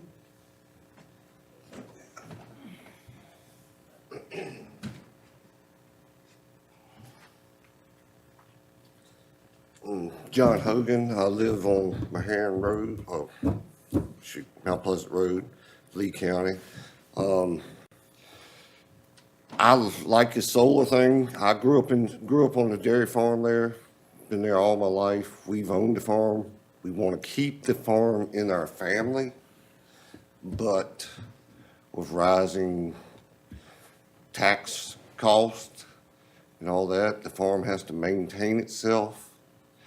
And this is a real way to keep our farm solid. We're not covering up the whole farm. We're not taking away a lot of our farm land. Like Marie said, it's hilly, it's rocky, we can't farm it anyway. I think somebody said something about the soil was Mars North on one of the reports. So to keep the farm in our family for generations to come, this is an opportunity for us to do this. If not, my generations after me, it's gonna have to get sold off, and then it's gonna be housing development. And I don't wanna see that. This will maintain income, and then after 40 years, it'll be reestablished, and should be, if we write the rules right, better than what it is today. So it could change into some farmland or something. So I would appreciate y'all voting yes. Thank you.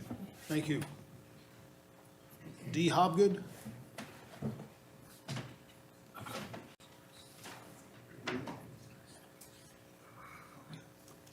I'm D. Hobgood. I was born in Farmer Hospital. I have lived all my life on Mount Pleasant Road, which is then Verso Road and Falkland Road. Daddy came here in 1945, bought 160 acres. When he died in 94, he had 960 acres. And we own a mile and a half down Mount Pleasant Road, a mile and a half down Falkland Road.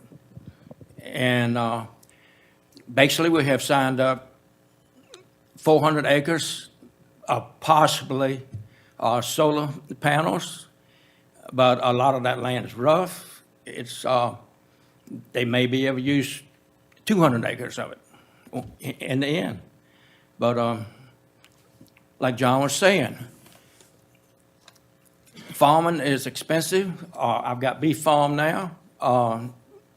Got 4 generations of the family living there, and we need some income to pay the taxes that the county likes to get.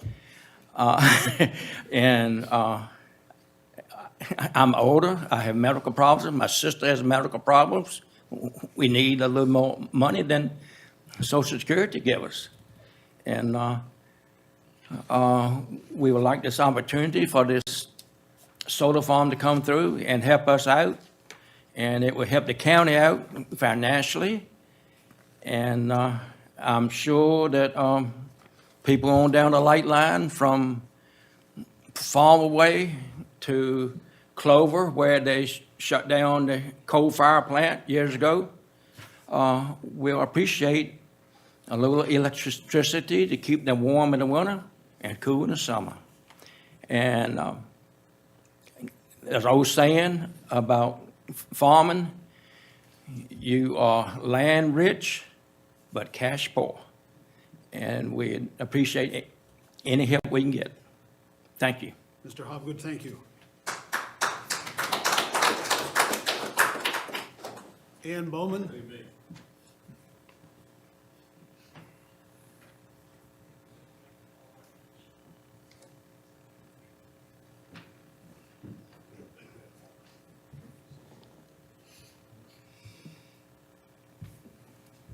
Hello, I'm pleased to be here to speak to you and to give you my point of view.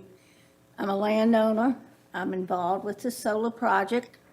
I'm a senior citizen.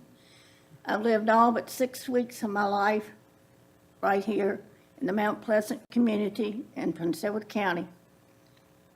I attended public schools here. I believe in public schools. I know we have a problem at our public schools with needing new buildings and new facilities, and to help our children out because they're the upcoming generation that's going to carry our county forward, our state of Virginia on, and our country. I want them to get a good education. I want there to be enough money in our county treasurer to do the improvements that we need, both in the building, the physical building, and to bring in excellent teachers, and to help our county move forward. I'm 78 years old. I have a limited income. Part of this project would be beneficial financially to me.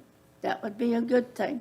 Another thing, it will allow me to hold on to the ownership of the land and pass it on to my children, my grandchildren, and now my great-grandchildren, that it can stay in the family and intact, more or less, instead of having to piece sell it off in order to pay everyday expenses to live in this economy that we currently find ourselves.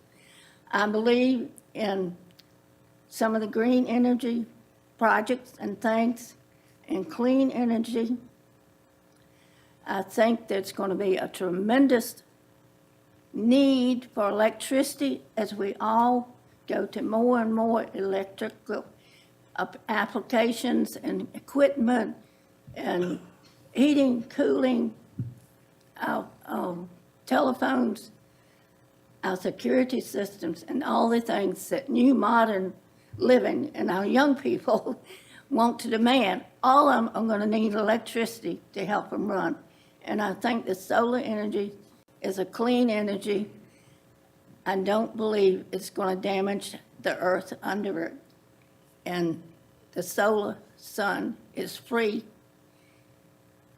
And I think there are not many, there always can be ifs and buts and what ifs. And of course, we don't know the future, but we hope that we'll never have the hurricane like they had in western North Carolina the other day, a few weeks ago, that did so much damage. And we can talk about trees or cutting trees and not cutting trees, but when you have a terrible incident like that and the mountain slides down the hill, the trees did not hold the soil up. Nothing could withstand that. So we don't know what's in the future as far as flood control and all. The dam she mentioned, number 7 on Bush River, is on my property. And it did exactly what it was supposed to do when we had the big flood and over 10 inches of rain. The water went over the spillway. It went over with such force it did cut a gully in that had to be repaired. And I apologize, but time-wise, we need to. Okay, I If you can thank finish you. up. But that flood dam did what it was supposed to do, and that's on my property also. Thank you. Okay, thank you. Chris Woods?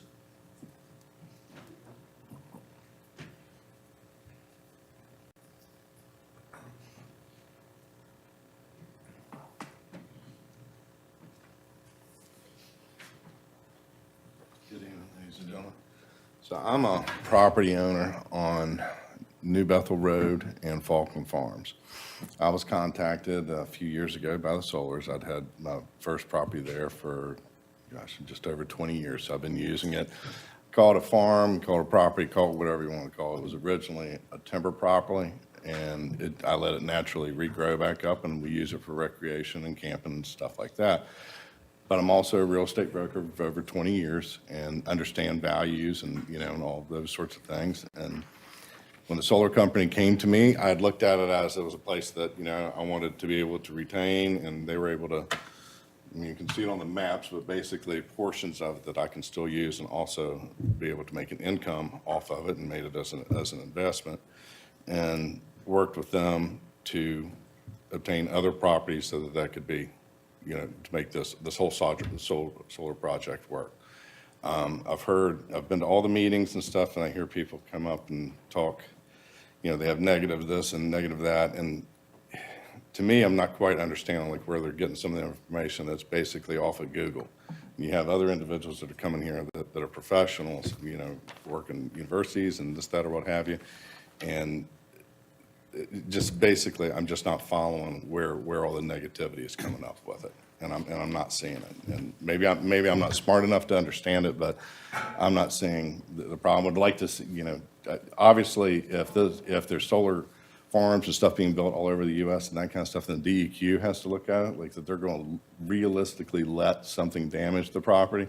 They'd love to find somebody big and huge with that. And I think that when I've spoken with Energex, I was concerned about, what does the property look like at the end of it and that sort of thing. And my property is literally the same thing, rocky and hilly.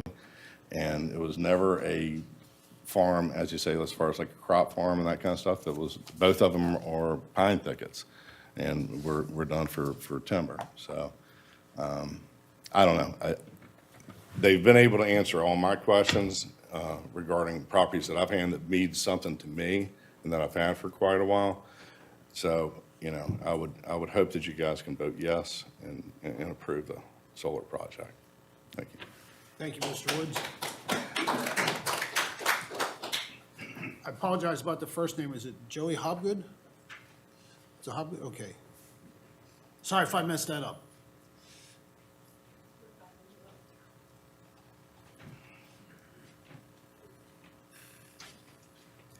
My name is Jody Hobgood. I'm from Mount Pleasant Road.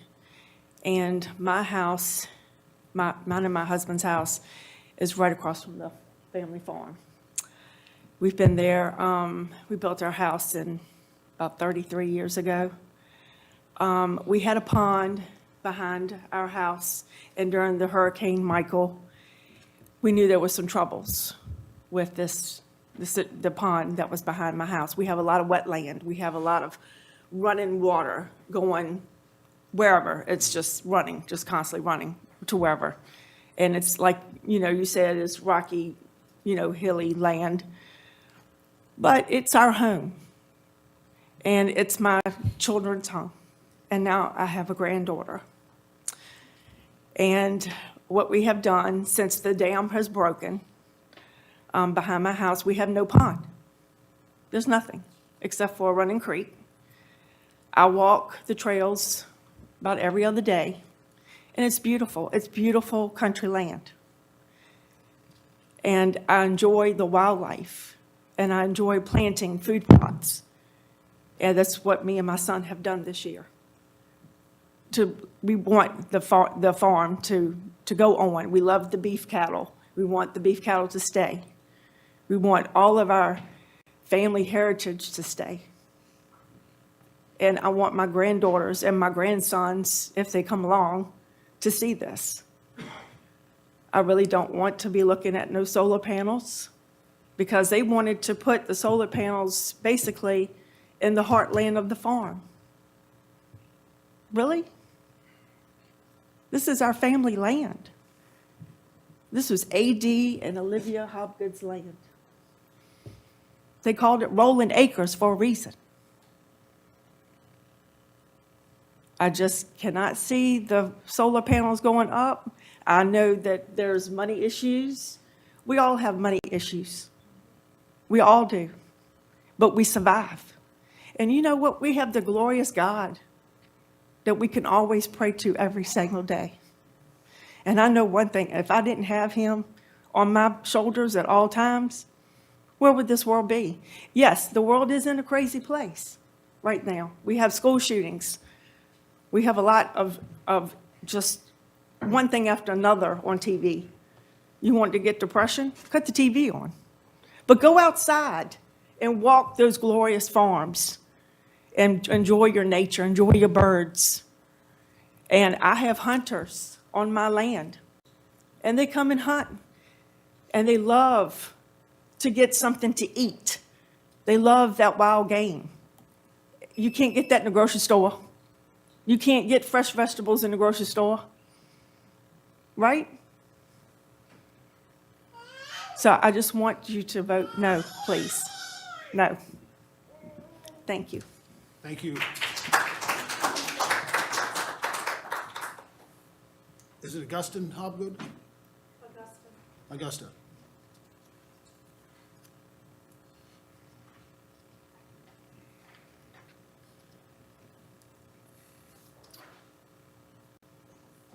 I'm Augustin D. Hobgood. I'm Jody's son. A.D. Hobgood III's grandson, and Rachel Hobgood's brother. I was born and raised on the farm. I'm totally against the solar panels. I think it's going to destroy our land worse than what it already is. I'm just totally against it. I think it's a big disturbance to the wildlife. That's all I have to say. Thank you, Mr. Hobgood.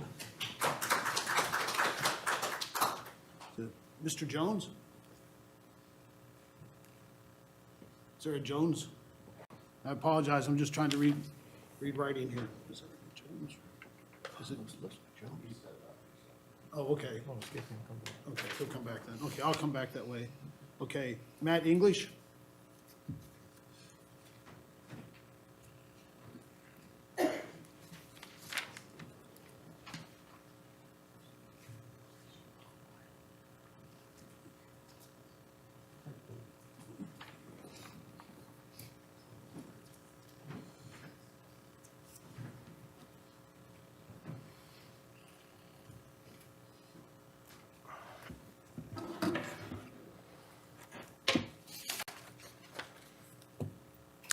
Good evening, ladies and gentlemen. Anyway, I appreciate having the opportunity to come speak tonight.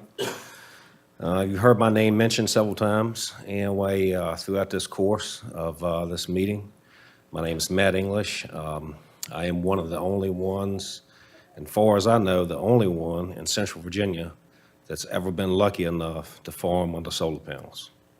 The big fancy word agrivoltaics. And my Central Virginia accent kind of stretches that out a little bit, but I think I'm saying that right.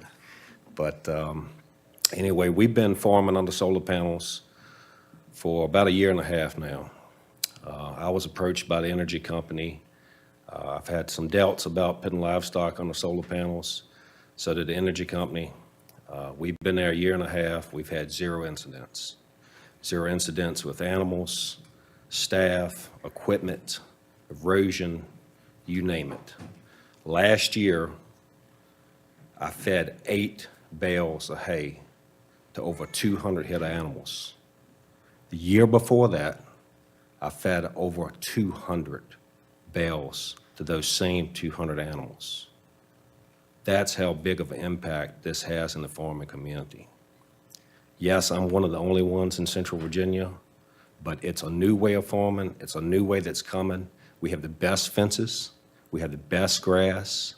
We have the best protection for our livestock. It's not out in the roadways. You're dodging them in school buses. Anyway, every community in Prince Edward, Appomattox, where I'm from, I farm in Appomattox, Prince Edward, and Buckingham. Every community has somebody anyway that don't take care of the fences. It's just the way it is. It's one in every community. Anyway, we have to dodge them all the time. Under solar panel, we don't deal with that. They have the best fences, 6 foot tall, barbed wire on top. And let me tell you what, somebody mentioned wildlife. The quail population in central and south side of Virginia has gone to hardly nothing. I'm an avid outdoorsman. It's more quail and turkeys on that solar site right up the road up here than I've got on any hunt club or any farm, traditional family farm that I hunt. It's something about the solar site, it just brings them in. We had all the hurricanes come in several months ago, ponds come up, water come down. I looked at the discharge.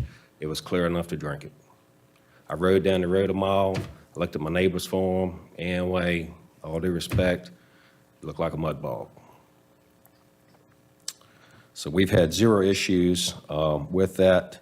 Some of the negative comments that you've heard here tonight is about like leaving a review on somebody's restaurant that they've never ate at. I'm in a solar field every single day. I'm farming hundreds of animals on there, and we've had 0 issues. So please keep that in mind, and if Gabriel goes through, we will be farming in Meherrin, and I'd like to have all y'all over. So, thank y'all. Thank you. Any questions for me? No. Okay, thank you so much.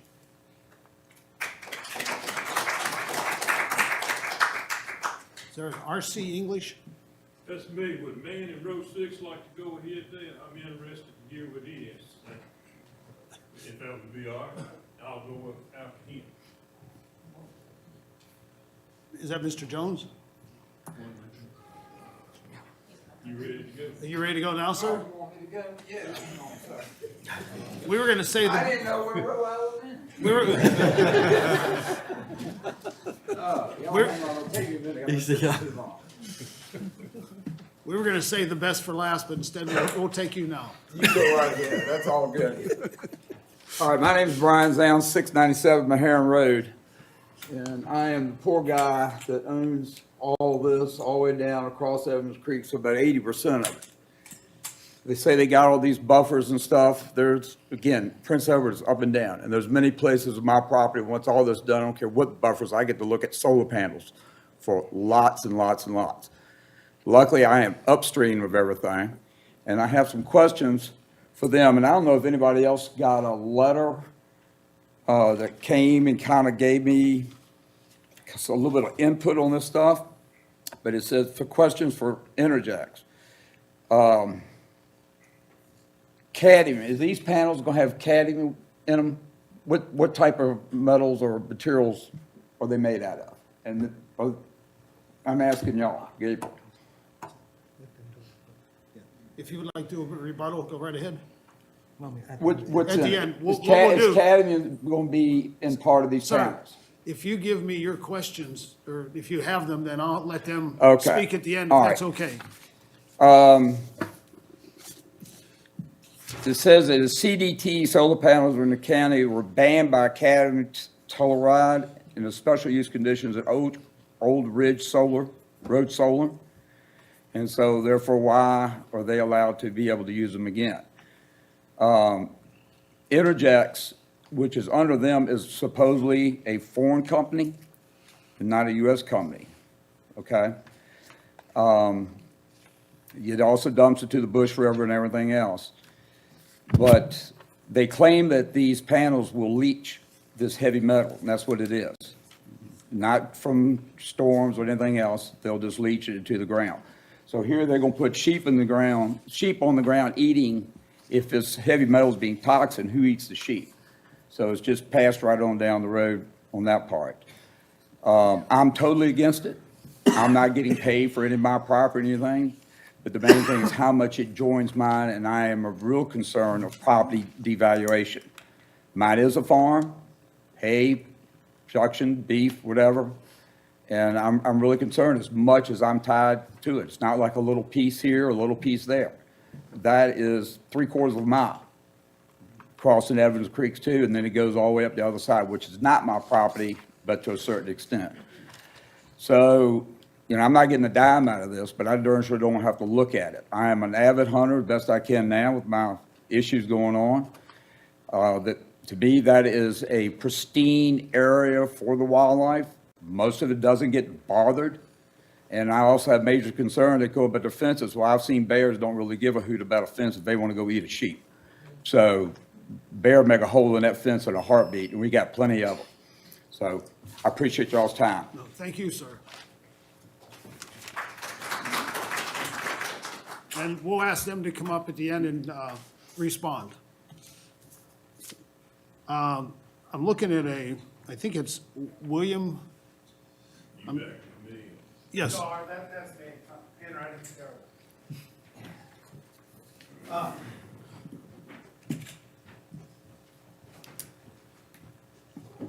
My property is on Versa Road. I purchased that property in mind for the solar panel coming through. It is going to pay for my kids to go through college. And it's also going to help other people go to school here with the tax money that we get you. I'm also in construction, site contracting. We do a ton, hundreds of thousands of dollars a year in wastewater management, or not wastewater, excuse me, so erosion control. There's no way that you're going to get away with not doing the right steps. You get fined if you don't. It's just a no-brainer. These creeks and the rivers that are right there, give them setbacks, put the right BMPs in, the right silt traps, and that's not even a concern. That's all I have to say. I just wanted to know that I'm for it. Thank you. Yes, sir. There's a, I have an RC English? Okay.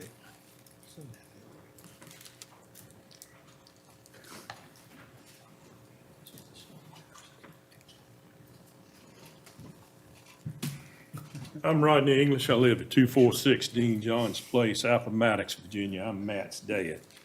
I'm on these solar farms pretty much every day with him checking these sheep, or when he's not able to be there, I'm there. All this leaching, all this negativity that you hear, it does not go on this Pamplin site. It is a clean facility. The DEQ, they are monitoring this thing at all time. Two people you don't want on your bad side is the IRS and the DEQ, right? And the DEQ is looking at this site. They have their own people. They are flying drones all the time. They monitor this constantly. It's a good project. Don't let it get away from y'all tonight here. You people that own farm, I'm in the same situation y'all are. I have 450 acres in Pennsylvania County that belongs to my 91-year-old dad. I don't know what I'm gonna do with it. He's not gonna be here forever. And I would love to see a solar site come on part of it so I could have enough money to keep it going for my son and his children to come. It is a good thing. Our grid is getting old.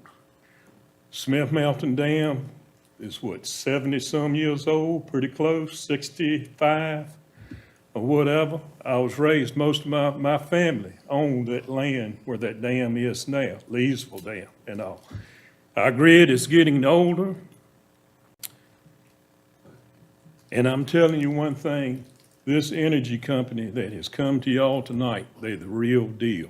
They're not a fly-by-night organization.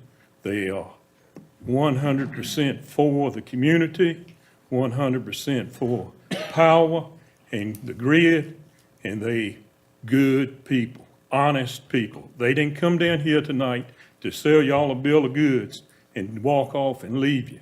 They are good, honest people.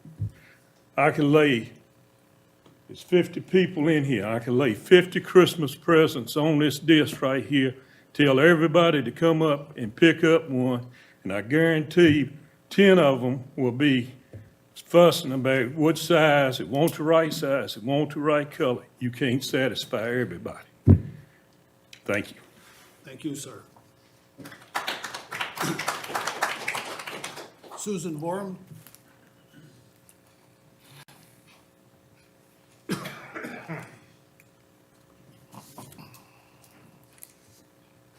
I'm Susan Borum. I own part of this Hobgood Farm as well. I live on Verso Road. Just above the dam. I'm actually the caretaker for the Dam 7. My brother and I talked a while back about what we were going to try to get the family together to do with our farm, to try to save it and keep it in the family for generations to come, that none of the grandchildren seem to be interested in farming. A couple of them did, but don't have the resources or the knowledge, we think, to carry it on. The solar company contacted us. We all got together and talked about it. It seemed to be a good idea. Interjex has been great to work with. Any changes or suggestions we make, they're willing to do it. Any buffers we want widened or areas we don't want solar panels in, they work with us. Like Dee said, our family farms almost 900 acres. Not even half of it is going in this project. The original farm that it started with my grandfather is not in this project. It's the backside of the farm and the surrounding areas. So there's plenty of farmland still available for the family to do what they want with. The areas that the panels are going in, like we said, are areas that you cannot farm. They're wooded areas. They're still going to leave trees and increase grassland for future use for our great-grandkids, so that when they decommission these, they'll have something to build from too and do what they want to. And hopefully, maybe that generation would be in true farming and get back. Our farm generation is going away. I don't know what the community or the United States is going to do because you don't see that many farmers anymore. There are no more small farmers. You have to be a huge land operator and farmer to survive this economy. I'm supporting it. I hope you will too. I think with the right rules and policies and teamwork with them, I think we can have a good project. I hope that you'll approve it. Thank you.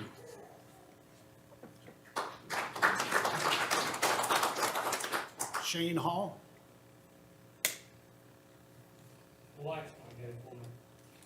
Okay.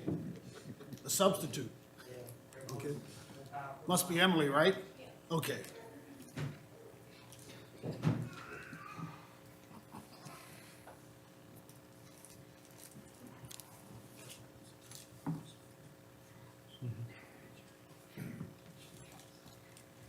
My name is Emily Hall. I grew up on Verso Road, and now me and my husband own a house on Falkland Road with our 2 boys. My great-grandma owned the farmland, Grandpa.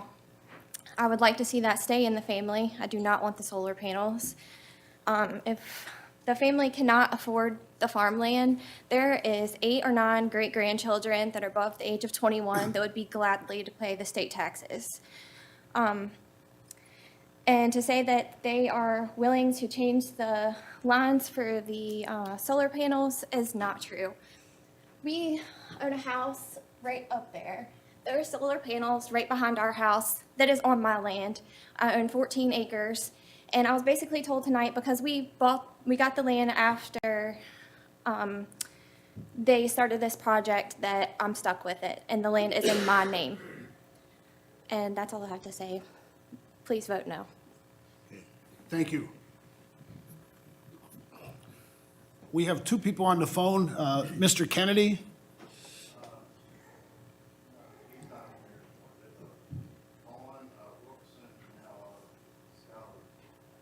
Okay. Is there a Vaughn Wilkerson on the line now? Or I'm sorry, Lewis Wilkerson? Mr. Wilkerson?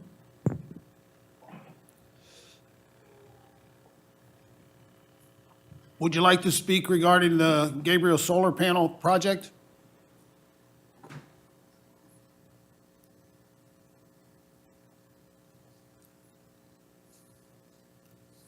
What's the other name? Is there a Vaughn on the phone line? Yes, there is. I'm just listening. Okay, would you like to speak regarding the project? Let's see how it is going on.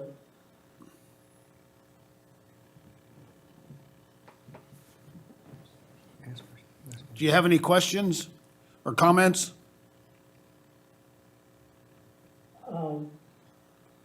No, at this point. Okay, thank you. Okay. That's all that's signed up or we're on the phone. Does anybody else wish to speak? One more. Okay, there's one more, I'm sorry. Who else is on the phone line, please? If you could please state your name. Okay, that's possible. Okay, there was, somebody else raised their hand? Okay. If you want to come up to the podium, again, we'll try to keep it to 3 minutes. I know a lot of people have been here for a while, but we really want to hear everybody's input if possible. Make sure they state their name since they're not on the list. And we just need, again, first and last name and where you live in the county. Hi. Thank you so much for allowing me to speak this evening. My name is Dawn Gillings, and I own property at Falkland and Mount Pleasant.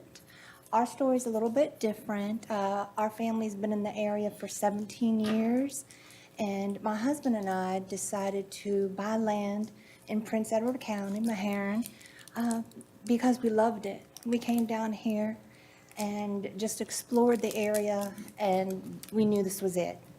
We own a bee company. We have an apiary. We are going to bring more income in And at the same time, we're involving other generations in our family. So we're bringing in our family members, we're bringing in income, we're bringing in agriculture. And there's something that I do know about, which is bees. And I would not jeopardize any part of my livelihood or my livestock for this project if I felt that that would endanger them in any way possible. So if you would please consider this solar farm project, I would greatly appreciate it. This is a different option. It's not replacing, it's an option. And I think that's what we need to move forward as we grow. Because isn't that what we want? We want to continue to grow. We don't want people to be losing their farms, losing their livestock. So please consider this an option and approve it. Thank you. Thank you. Somebody else raised their hand to come up? Yes, sir, come on up.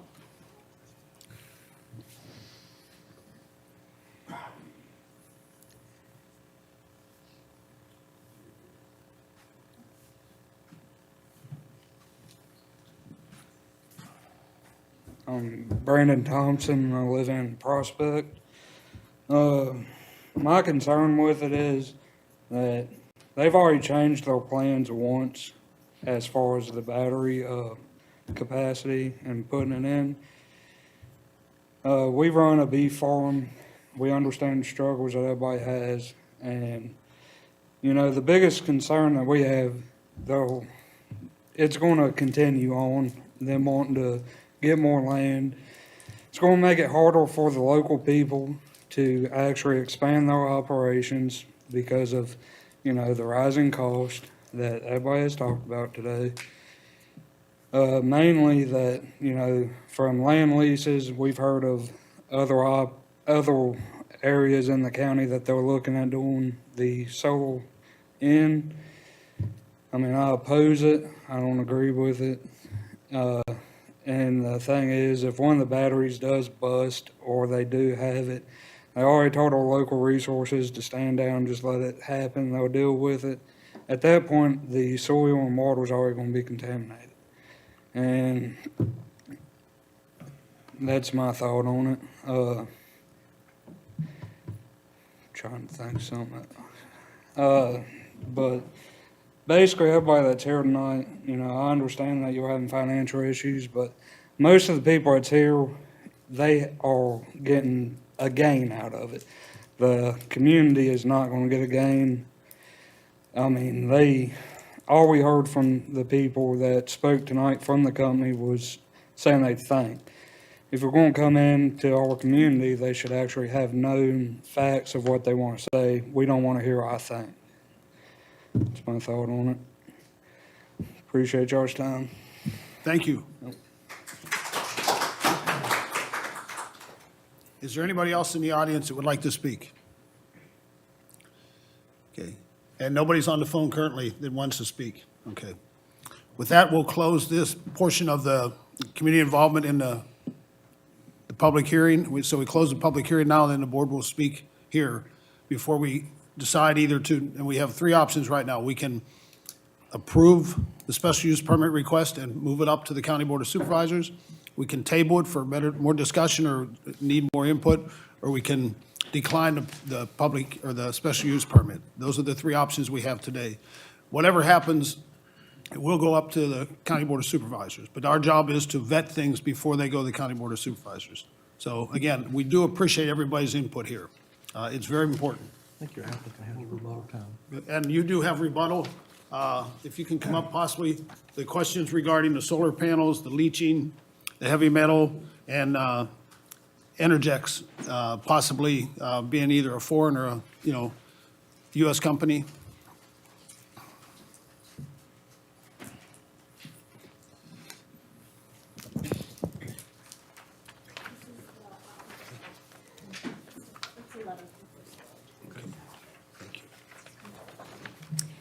While Priya is handing that out, I can speak on the cadmium telluride. So there is a lot of misinformation out there specifically about cadmium telluride. where the chemical characteristics are being described as actually each individual unstable compound alone. The cadmium telluride is a stable compound and is actually the preferred panel technology just because it is more ethically sourced material-wise versus silicon. And I will say that there has been research and evidence that a lot of this information is sourced specifically from Chinese silicon manufacturers. However, on the cadmium telluride side, there has been extensive research. Previously in our presentation, we did mention a study completed by Virginia Tech, and also there has been research for multiple decades that prove that this material, even under the strictest conditions, whether that is a severe hail, hurricane, storm, any natural disaster, even in lab-created conditions, if this material is fully pulverized into a fine dust, it passes the toxicity characteristic leachate procedure, which is the procedure that all landfills use to ensure that any and all compounds that end up at any sort of disposal facility, whether it's, your local landfill or a hazardous waste facility, must pass. And in that case, that is the gold standard, and this panel technology does pass it. Thank you. If you have any other questions about the cadmium telluride technology, just let us know.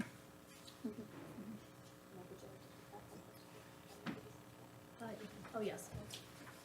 And the first solar letter that I just handed out to everyone is a letter directly from our manufacturer, just highlighting their, the technology, and then also highlighting the fact that we have a master agreement for the recycling services that we will use in their Ohio facility.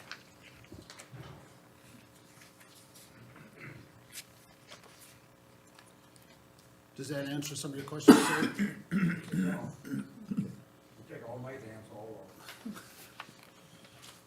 Thank you.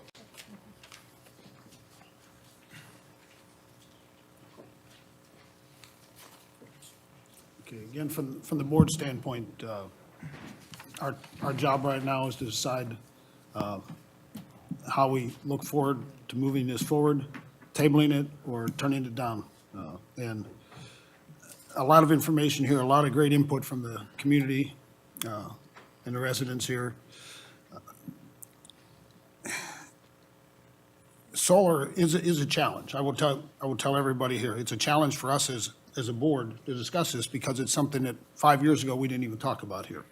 I've been on the board here, I think, about 8 years, and until about 4 or 5 years ago, we never heard the word solar. So it's something very different. So we apologize. We don't claim to be the experts. We go through this as much as possible so we understand what every solar company does here. Recently, we did something on the amount of solar acreage within the county. There was a discussion. Yeah, I think. I have some of the information. You'd like me to share it? I think it would be good to possibly hear. I just did some quick calculations. I believe they're correct. Prince Edward County has 227,000 plus acres. In the conservation, which means aesthetically that they are protected. State forests, private conservations, we have over 32,000 acres that is conserved in Prince Edward County that cannot be touched. Right. That's over 15% of our total land acreage is in conservation. Our solar acreage right now, footprint, not in panels, but footprint is 801 acres, which is only 0.01%. And that doesn't have anything to do with what our decision is here. I just thought that's information that everybody here in the county should understand. That's how new it is to Prince Edward. It's County. not really a land grab yet, as No. some of the other surrounding counties Yeah, are it is, are yeah. professing, Yeah. yes. Yeah, there's a, okay, thank you very much. I appreciate our numbers man here. Thank you. But from the board, go ahead, Mr. Gilly. I have a couple questions. Ma'am, I forgot your name. I'm sorry. Piedmont Soil and Water Representative. These two dams, do you happen to know when they were constructed roughly? 50 years ago, 60 years? No, in the 90s. In the Okay. 90s. Okay, The Bush River dams are newer dams. okay. Has it been any depth test to these dams? We'll make you get up again, I'm sorry. Has it been any depth checking of how much sediment has gone into these ponds since they were built? No. We have opened the gates for the dam, and they opened fine. There was a little bit of sediment, and it flushed out when we opened the gates. Okay. The reason I asked, I've been involved in a couple of watershed pond projects in Charlotte County. And one, I was shocked, it wasn't 10 foot deep anywhere, but it was 64 years old. Thank you. Thank you. Mr. Gilliam, any other questions? Comments? Well, Mrs. I Sandlin? mean, we had a pile of letters that we received that were sitting here when we haven't had a chance to review. I feel like at least it should be tabled for us to look at this information. I know one side says everything is this way and the other side believes it's this way, so it's only fair, I believe, to research it and be able to read and follow up on it. Other comments from the board? I know we have a consideration for table, but other comments? Well, I'd just like to say that nobody wants it in their backyard. Yeah. We all know that. Yes, that's exactly right. But the increase in demand statewide is over 24% right now. And with data centers, whether we like them or not, and I know a lot of them are in Northern Virginia, but we're talking about one in Prince Edward County, demand could increase by 160%. So we need to look at compliance with the Virginia Clean Economy Act. And if I guess there's a commission now looking at that could potentially make a commission that could override local board of supervisors' actions that would mandate what we do. Setting a So those are percentage. all issues that we need to consider in our discussion here. I've heard that they're considering setting a percentage based upon counties on what is required for reusable or renewable energy. Not to argue with Ms. Sandlin, but I really don't know if we need to kick this can down the road. Well, that's another thing. No, and I'm not arguing with you, I'm just saying. That Brett brought up about the Glycol. That's something that I think deserves. Can that be answered to that? That's something currently you can't respond to, correct? Okay. Don't have any data right now. That's okay, that's okay. We could also work with you during the final engineering to ensure that the property Yeah. contains the Okay, I'll throw my 2 cents worth in from what I've seen tonight. yes, A Connex box will leak. yeah, And if they get a leak, it's ethanol glycol, Yeah. and it gets in the stream, Yeah. we got a problem. yeah. And there's no barrier around none of them that I saw. I know I'm your staff, I want to get a clarification. Are these standard commercial Connex boxes, or are they custom-built for battery energy storage system? Because that's what I believe they are. They're custom built with ground containment systems as well. We use the Connex box for a general size. Okay. I think we misled you there. Yeah. It's not- Yes, I think that, It's a battery storage unit, size, okay. To the base of the container has a trap. and And are the are these- batteries, are they water cooled? Some of them, Some of it. where's that water coming from? I believe it all comes sealed from the it's manufacturer. internal, yeah. It's a closed loop. Yeah, Oh, it's a okay, closed loop, yes. okay. And All right.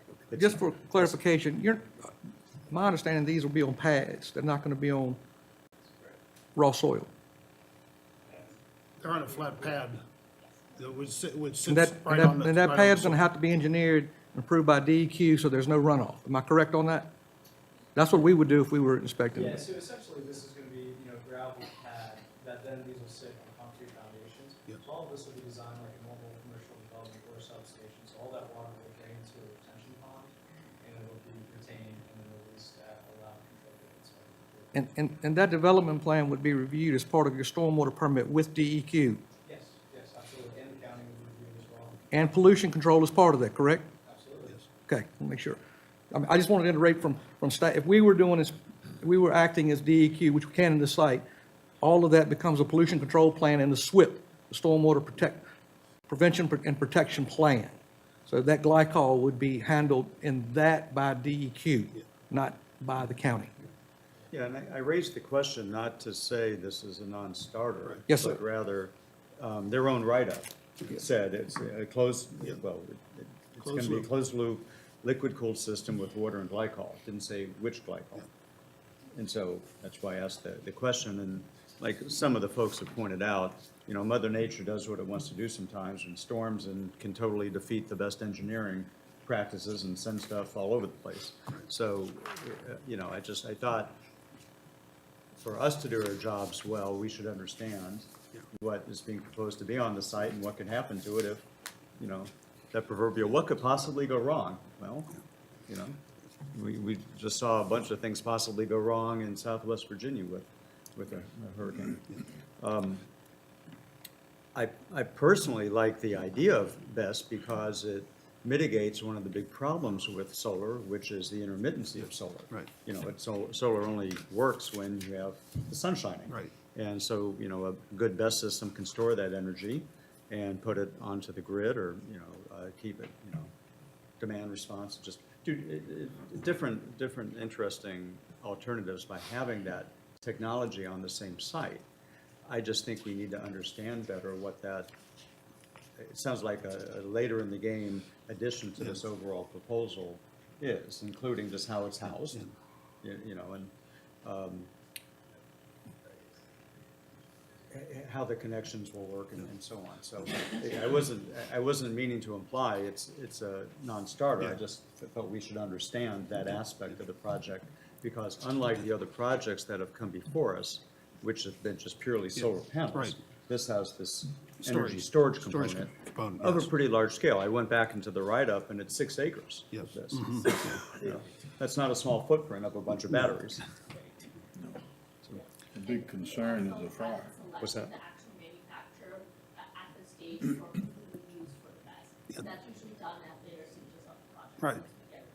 Right. So to clarify that Yeah. point as well. And that also has to come back to the county. On the site Yeah, plan. Yeah, on the site plan, yes. So we would have opportunity to review that at the same time. Site plan and building permit as well. Yes, Yes. yes, yeah, yeah. I missed the first part of your point. Could you repeat it, please? We haven't selected who the manufacturer Right. would be for the best storage. And that would be done during the site plan approval and Yeah. building permit process, which you guys would have to approve. Yeah. Mr. Chairman, if I may. Yes. I knew, was it Deanna, was that her name? Yes.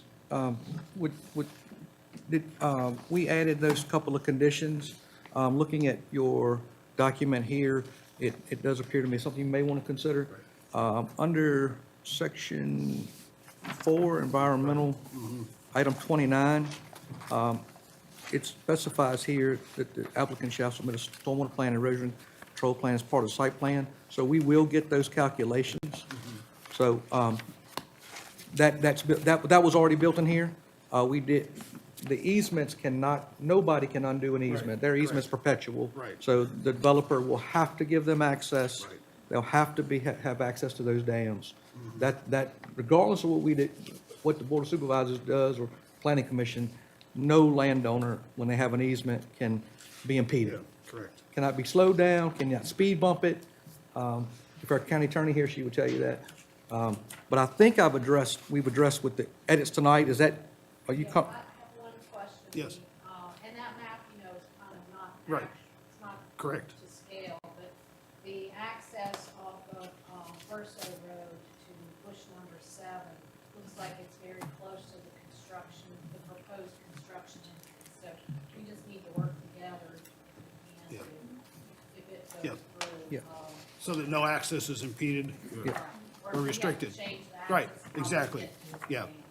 and we can, the county will have, if this moves forward, if it moves forward, I'm not saying it will, the county will have ultimate site plan approval. Right. So we can work with you all as a easement holder to make sure that we're not approving something that violates your easement.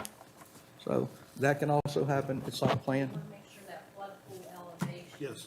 That Yeah. none of their structures are in that. Yeah, and we, That's for their. yeah, and I'm gonna get that information to you and share with them, because that'll help them in site plan and engineering development for formal, this is a concept. So I just wanna make, we can accommodate you on that. I think we've touched on, staff-wise, I think I've touched on your 5 points. But I just wanna make sure we covered them. Robin, you had mentioned a point early on about testing Soil. Yes, I don't know how many you wanna do. for the number of, how to figure that, how number of locations, and you left that blank. I'm wondering if the industry has some metrics about for so many Standards or whatever, panels, yeah. you know, or so much Acreage. acreage, so much footprint, there should be so many tests. There's probably some We Probably ratio. something out there, yeah. We need to find something there. You know what that- and because we really are not looking at one parcel. We're looking at multiple parcels here. She can- Yeah, yeah, please. So my academic background is in soil sciences, soil testing, it's my bread and You speak a little Oh. louder. sorry. That's all right. Come to, Yes, and you hold this till the very end. We talked about this in the beginning. All right. Everyone's staying till midnight, sorry. So my academic background is in environmental and soil sciences, specifically like soil chemistry as well. So I will say that in other counties that we have worked with, the comment specifically with this project, I could recommend that the baseline sampling be standard soil nutrients, which includes, total nitrogen, potassium, calcium, all the, solid cations that we love in the soil, right? And also, RECRA 8 metals and pesticides and herbicides to establish for baseline sampling. But however, I have noticed a trend that, one sample per 10 to 15, maybe upper of 20 per disturbed acre under panel, it has been generally approved in other counties in Virginia. Hopefully that helps a little bit. Ratio again? Pardon? Could you say that figure again? Yes, at least one representative soil sample per 10 to, I'll say upward of 20, 10 to 20 acres of disturbed acreage, but we can increase or decrease that as the county feels comfortable with. And those are, basically 1 per megawatt. yeah. Yes, mhm, So- correct. So you could make the condition 1 per megawatt. 1 per megawatt. And these are annual samples, correct? This county has decided it's one annual, it's annual. The only thing I would probably add to that is they need to be changed, so we're not pulling a sample from the same spot every year. We need to move that around within that 10 acres, or with, those 80 have to be moved. We could put that in, that could be one of the conditions we Yeah, have. that sounds very reasonable to us. Yeah, okay. And that is considered a best practice by your Yes. company or just by the industry? Yes, exactly. Company, I would consider that to exceed. I will say that I've seen another project, back in my consulting days, where from a 1,500 acre project, 15 samples were collected, which seems on the low end in my professional opinion. So, the more, the better, because, this is also good data that I like to see. Thank you. I think a suggestion to the commission, if whatever standard we use, Right. whether it's, Right. one test per megawatt or one test per X number of acres, however we figure it out, that we also have testing around the BESS facility. Oh, It's a yes. separate. As a separate part of it, As a yes. separate, but we require testing to make sure Yeah. that anything leaked is contained. Yeah, we can certainly add that. Hopefully no leaks. Well, we're adding conditions here, which is what we should be doing, Right. So I mean, the whole BESS facility is Yeah. going to be a much more concentrated Exactly. area, but there's a lot going on in that concentrated area. Sure. So you could do soil testing for solar arrays should be 1 per megawatt, Right. and then a certain number for the 1 per acre of BESS facility, Or maybe it's even one per, because we have these. or 1 per building? We have these separate containers, so maybe it's a test per so many containers. Yeah.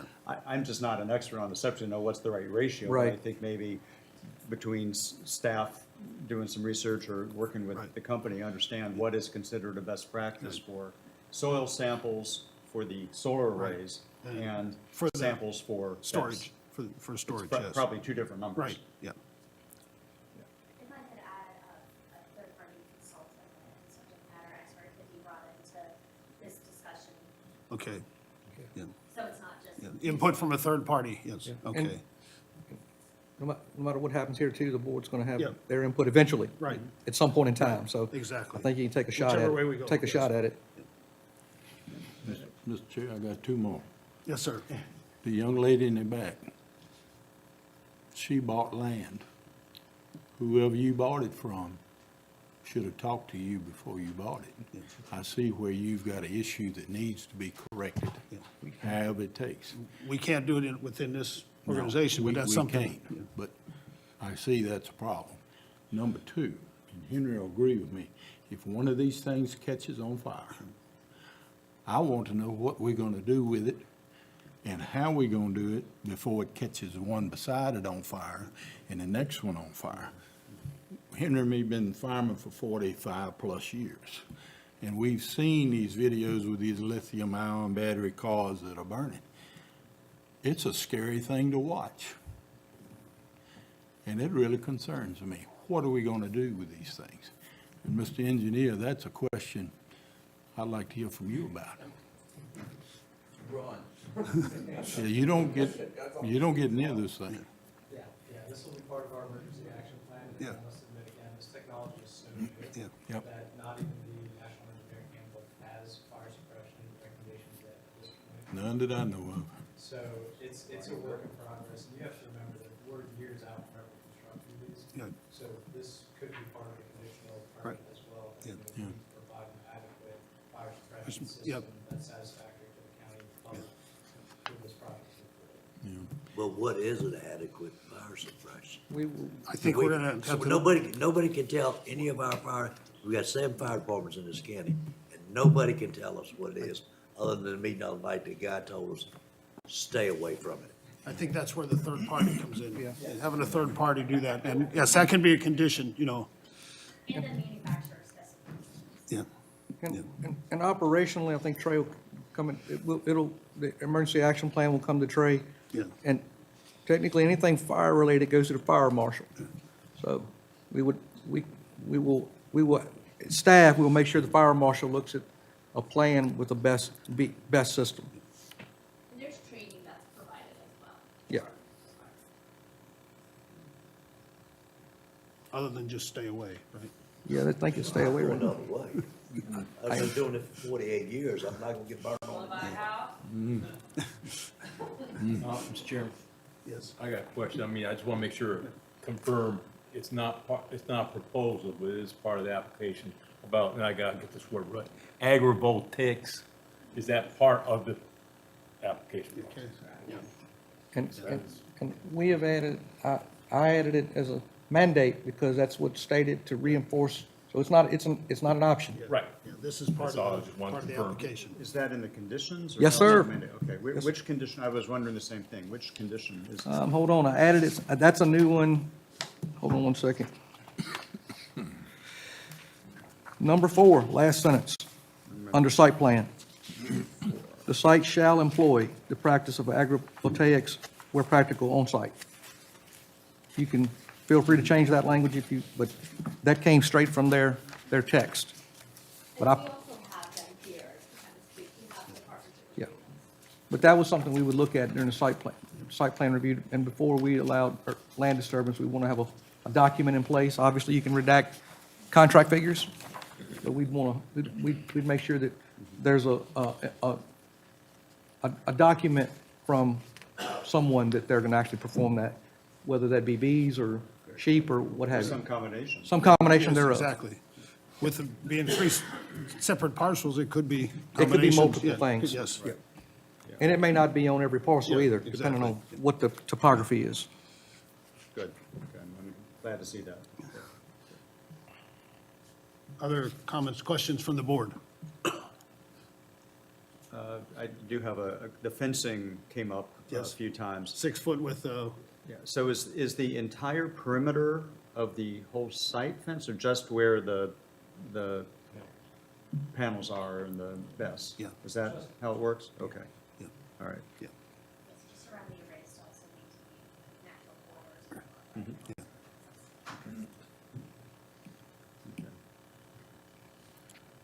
And then I raised a point earlier, and I don't know if this is really more of a VDOT question than a county question, but, you know, to the extent that any roads. roads get chewed up during construction, particularly the dirt road. Yes. The dirt part of. Falkland, yes. Falkland. Right. Yeah. If I can, I'll direct. I can address that. I've logged on the dirt portion of Falkland, Yeah. and VDOT was out there every day. Okay. And So, and they have to, and they'll revoke your permit, so they're on top of that. And they were paying for it. Okay, Yeah. okay. I Okay, can so be assured they're that'll be coming taken. right up behind you repairing the Unfortunately, damage done. Okay.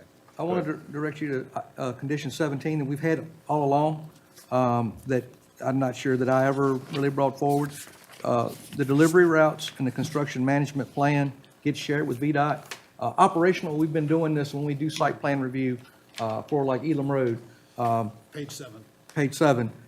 They have a CMTP, which is the construction traffic management plan, must be reviewed by a third party selected by the county. Well, that happens to be VDOT. Right now it's Brian Locker. Also, we require them to have a bond, and I'll try to find that in the conditions. There's a condition that they have a road repair bond. And that also gets reviewed by VDOT before, here we go, 27, actually 28. Upon completion of the project, the applicant shall, upon completion of construction, they shall submit a post-construction evaluation. Post-construction evaluation include a plan for repairing any damage. The applicant shall be responsible for any repairs. All repairs, delivery route shall be the sole expense of the applicants and no taxpayer dollars. And like I said, there's another condition in here that we do require them to have a bond. And bear with It's me. on the page prior. I think it's on the page prior. There we go. Number 22, prior to commencement of construction, they shall provide us a bond equal to the cost of anticipated repairs. Their construction management plan identifies the roadways, and they come up with an estimate. And then we review it. We get VDOT to review it. And if VDOT doesn't agree to it, on the recent one, we've got the Reeve Solar site, which is a small site that's just getting ready to go to construction. VDOT said they thought the mobilization was a little low, and stabilization was a little low. So they increased their bond amount and their quantities from the engineer. Basically, they're gonna hydro seed when they get done. And so that bond went up. They offered up a bond. VDOT didn't accept it. We didn't accept it. We increased that bond, increased the quantities. So that's how, mechanically, that's how that works. And that happens during site plan. But we do have that in there, Mr. Weiss. Yep, I see it. Thank you. Yeah, and I'm not sure I ever specifically pointed that out, but we are utilizing every agency during site plan to review every component before we turn loose a land disturbance permit. For the people here, just to understand, we're talking about conditions. I just want you to know that we have 16 pages of conditions that, and we do conditions with any special use permit. Can be as few as a handful to, something like this, where 16 pages of conditions that we make sure are in place before we would look on how to vote for something like that. So we've added some here. We just wanted to let you know that.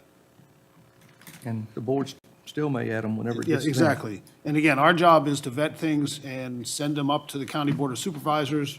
We're like the first review board, and we make recommendations either for or against, or table things to the County Board of Supervisors. So that's what we do. So no matter what comes through from our end, it does go to the County Board of Supervisors next. I don't have any more substantive comments or questions, but I do have a nit in reading your revised conditions. Page 5, condition 12B, as in boy, the new language, last sentence, no land disturbance shall occur, land disturbance. You see where I'm? Oh, I'm sorry, I copy The clipped it. second land disturbance. I copy clipped that, it's about 6:20 today, I apologize. That's all right, just- Shall occur. Yes. You're right, I was copy clipping twice, I'm sorry. That's fine. I'm done with my nits.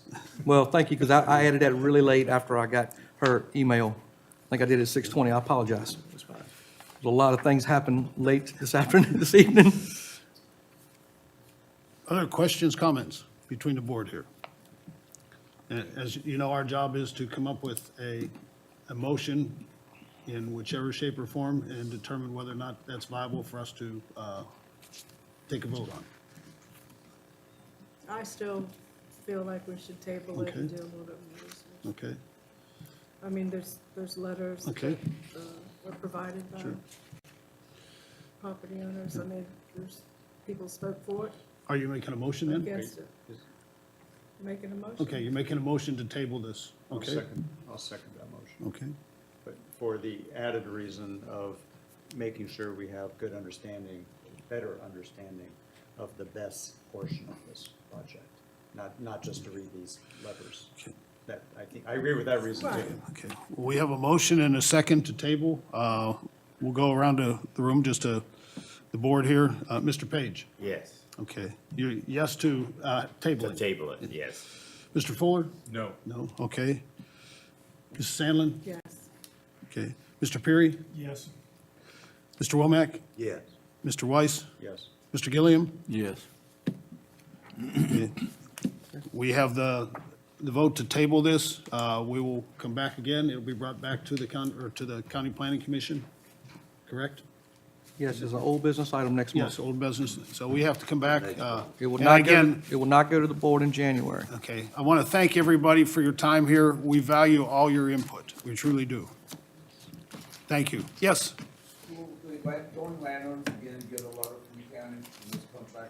Not for the next meeting, sir. No. It will be old business. The public hearing portion at the planning commission is over. Yes. The planning commission will request information through staff of the developer. Will come back as an old business item. It's a public meeting, just like we're having right here. And then they'll do their deliberation, and then they'll make a recommendation for with conditions, against for particular reasons, Or in some cases. or we some might case, again. table again. When it goes to the board, we will re-advertise, we will send adjoining property owner notifications, and the signs will stay up at the site until, and please just leave those out there for us. We'll pick those up after the board meeting is, whenever that happens, is concluded. The earliest that can happen right now is February, the board meeting. That's as early as could happen, but there will be when we do have the board meeting, that will be fully advertised with adjoining property owners. Same, you'll have a public hearing and the opportunity to speak again. Our job here is at the next meeting, we will have to determine where we're going with it now. We're tabling it as the board to. When is your next meeting? Our next meeting will, right now, our next meeting is scheduled. 21st of January. 21st of January, yes. Yes. Okay, sure. That, just for clarity and transparency, that'll be an old business item, not another public hearing. Not I a don't. public hearing, but all of our meetings are open to the public. Yes, sir. Oh, Yeah, yes. please do, please do. I just want to be clear so everybody knew what's going to happen. We welcome Ms. Gillings attendance at answered any the of our question. meetings. Okay. Yes. Oh, yes. Public, you can submit anytime you want, Yes. anything you want. Yeah. But- We will review them, but there won't necessarily be a public, we're not going to have a But the public hearing. the public hearing comment is over. Yes. Yeah. So, but no, I- any input Yes. is, how would I say, we would look for input. But the board will have its own Yeah. public hearing comment period Yeah. when we advertise that. Yeah, that will be the Board of Supervisors. Okay, thank you. Again, we have a couple little things to go over. You are more than welcome to stay for the boring part of the meeting. We will just be going through supervisor actions, old business, new business. Yep. And, but I want to thank everybody.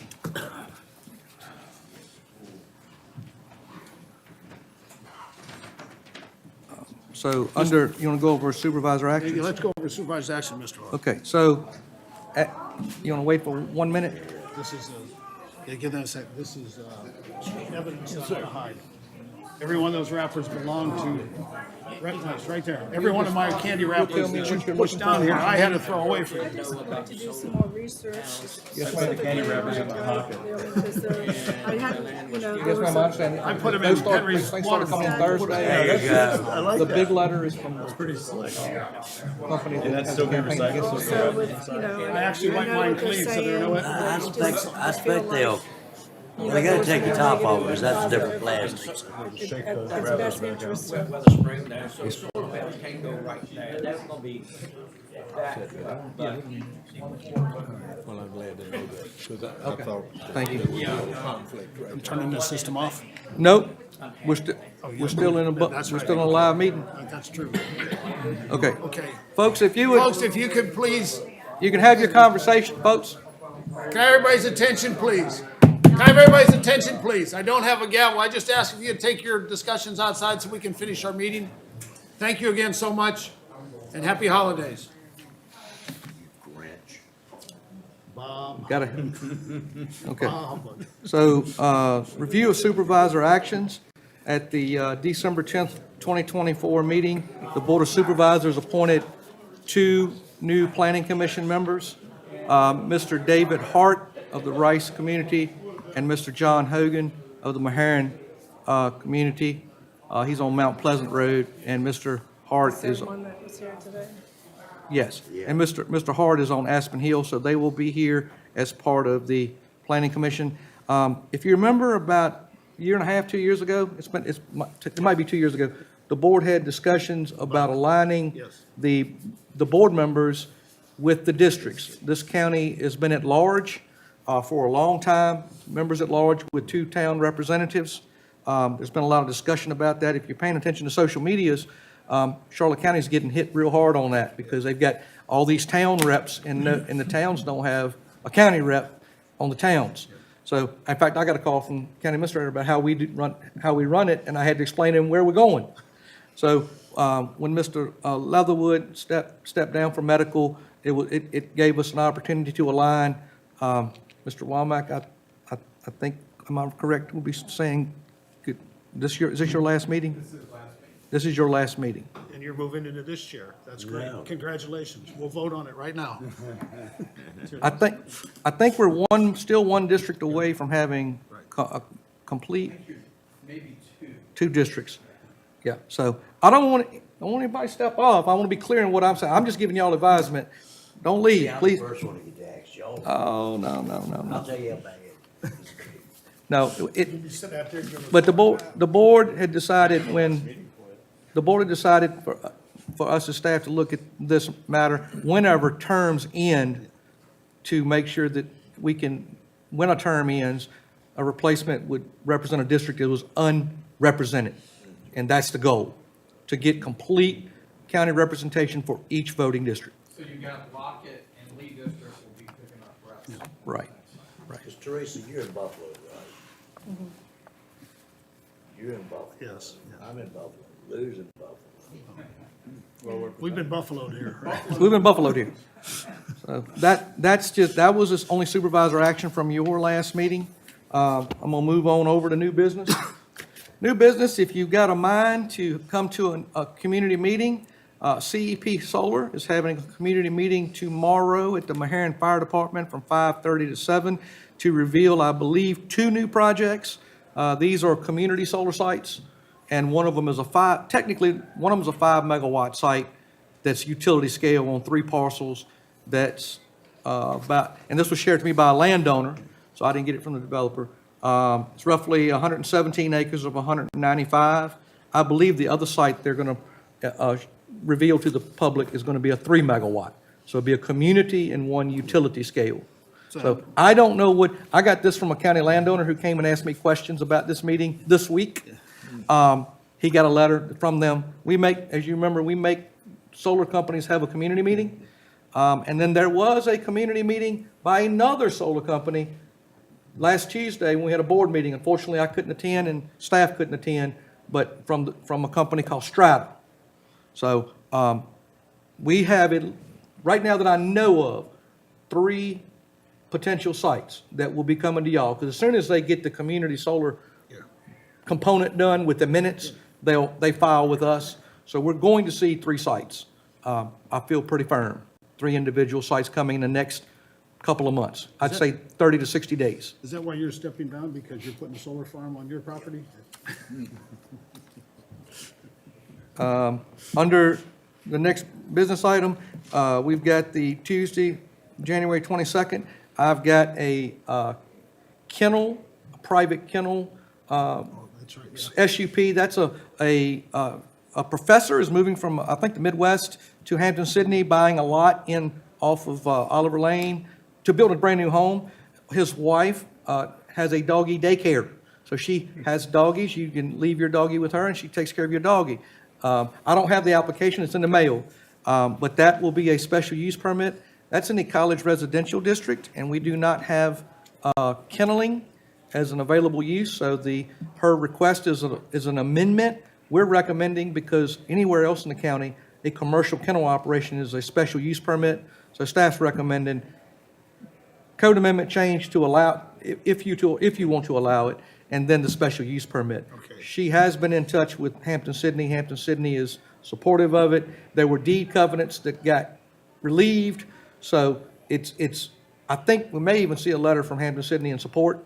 But this is on the Hampton Sydney College Residential Zone in the Hampton Sydney campus. And then we have a camp very much like Sandy River Outdoor Adventure. These are geodesic domes proposed off of CC Camp Road. It'd be 12 domes on about 25 acres of property. Sorry. No, they're No, okay. we're okay now. We're almost done. Thank you. So that will also be a special use permit application. That's in, so that plus maybe a solar. Probably we won't have a solar in time we'll have this old solar next month. But I have at least, and I'm talking to other folks, so I'm working on February and March planning commission meetings now. So we're gonna have a lot of special use permits coming our way. And solar. Hey, I wanted to ask you a question.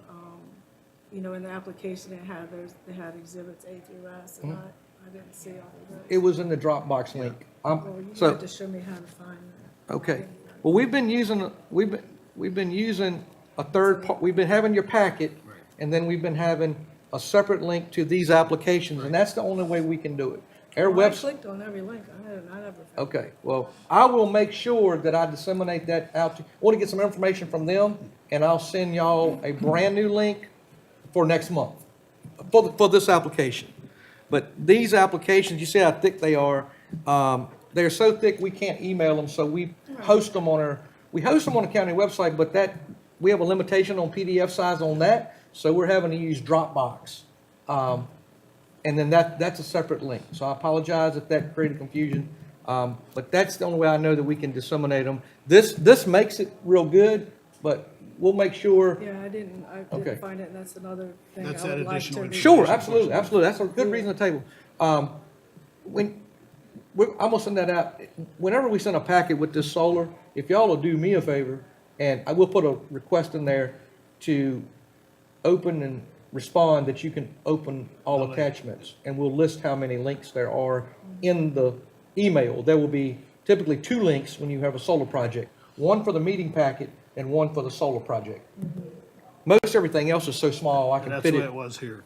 Yeah, Yeah, this is the one you had open. Yeah. You just had to go in there and that's. yes, Yeah, I did do that, but it doesn't have all of these okay, exhibits. yeah. Well, it should, it does. We'll get there. I'll get you that. I'll get that out to everybody. So the additional information we're looking for next meeting would be what? That's up to y'all. I'm gonna need some guidance. I mean, we won't battery energy storage systems. Yep. You'll have to, Well, Please. I'd like to see these exhibits that are supposed Sure. to be attached to the Sure, application. yes. And I also want to read these letters and. Yeah. Time to read the letters that came in the last minute. What, Sure. concerns that they have.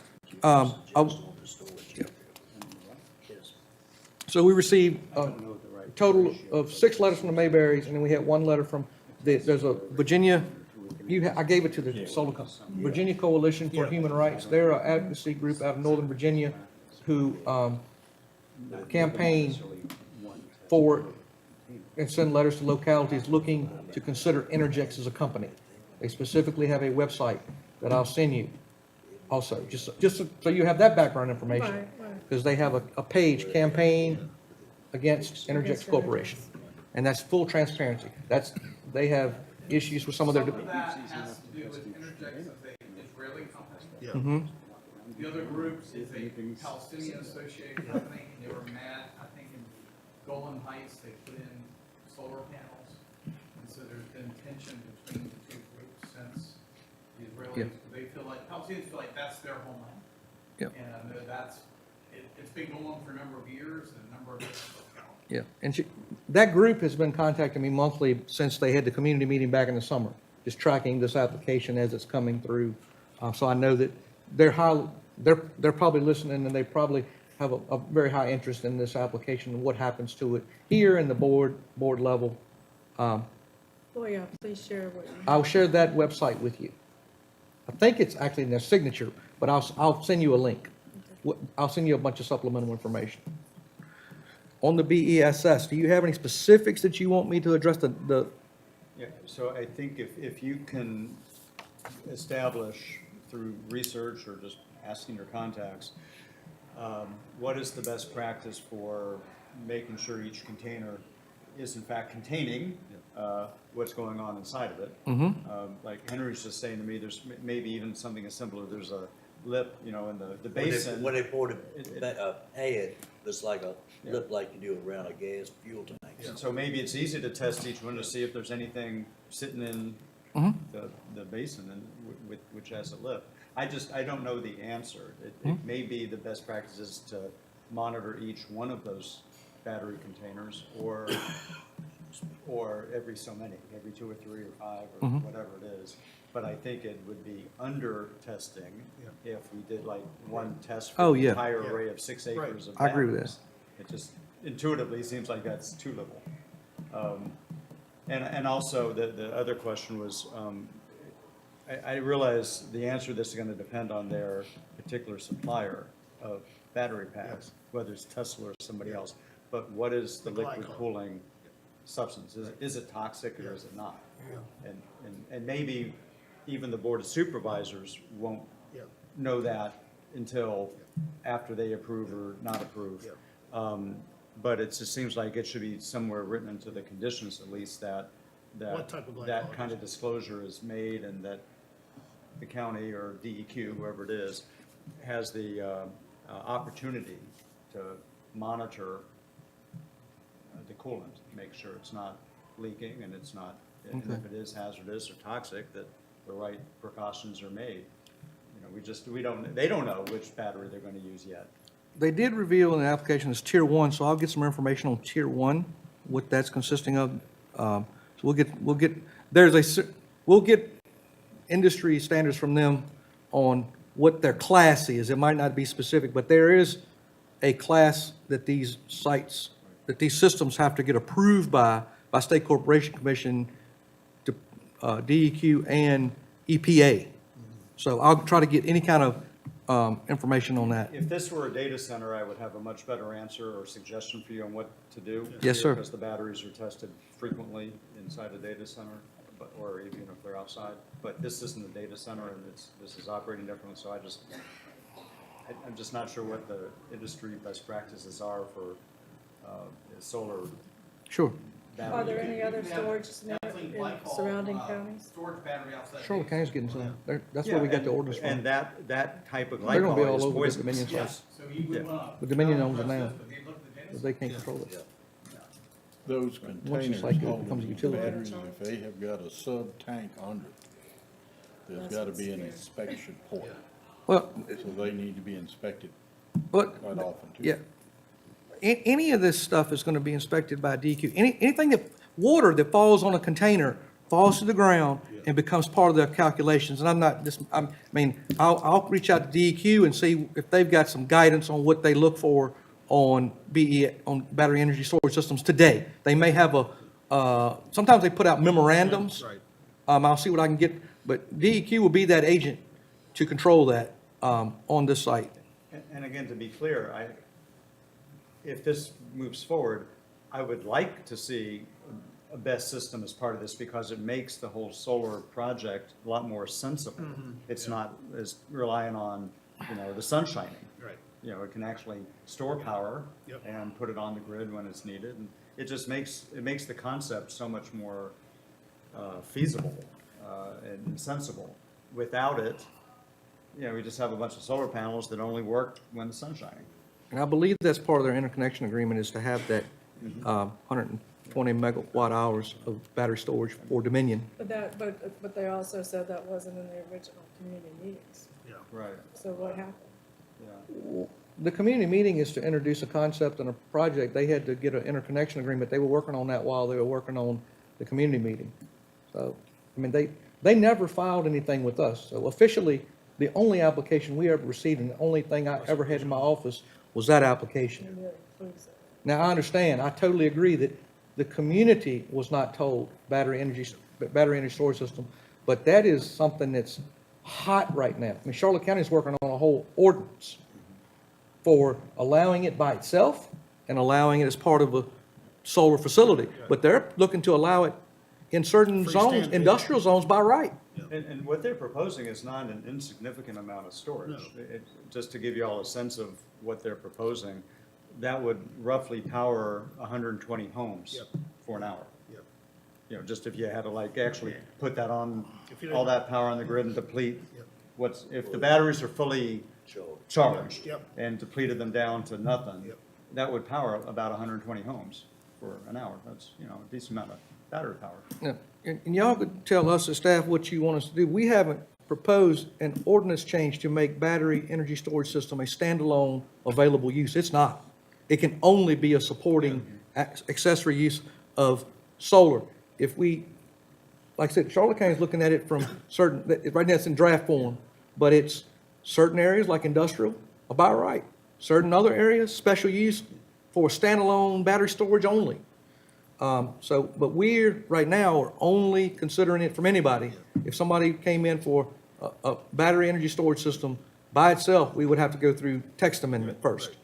But because it's an accessory, we can allow it. Robbie, are they connecting to that? I think that's a 230 kV line that runs through part of the site. Is Yes, that sir. where their connection point is? Yes. So Dominion might also have some, that's a Dominion power line. They may also have some guidance on what they want to see to make sure the BESS is actually working when they need it. Especially if Dominion ends up owning the project, which is quite. Highly liable. This is Dominion's vendor.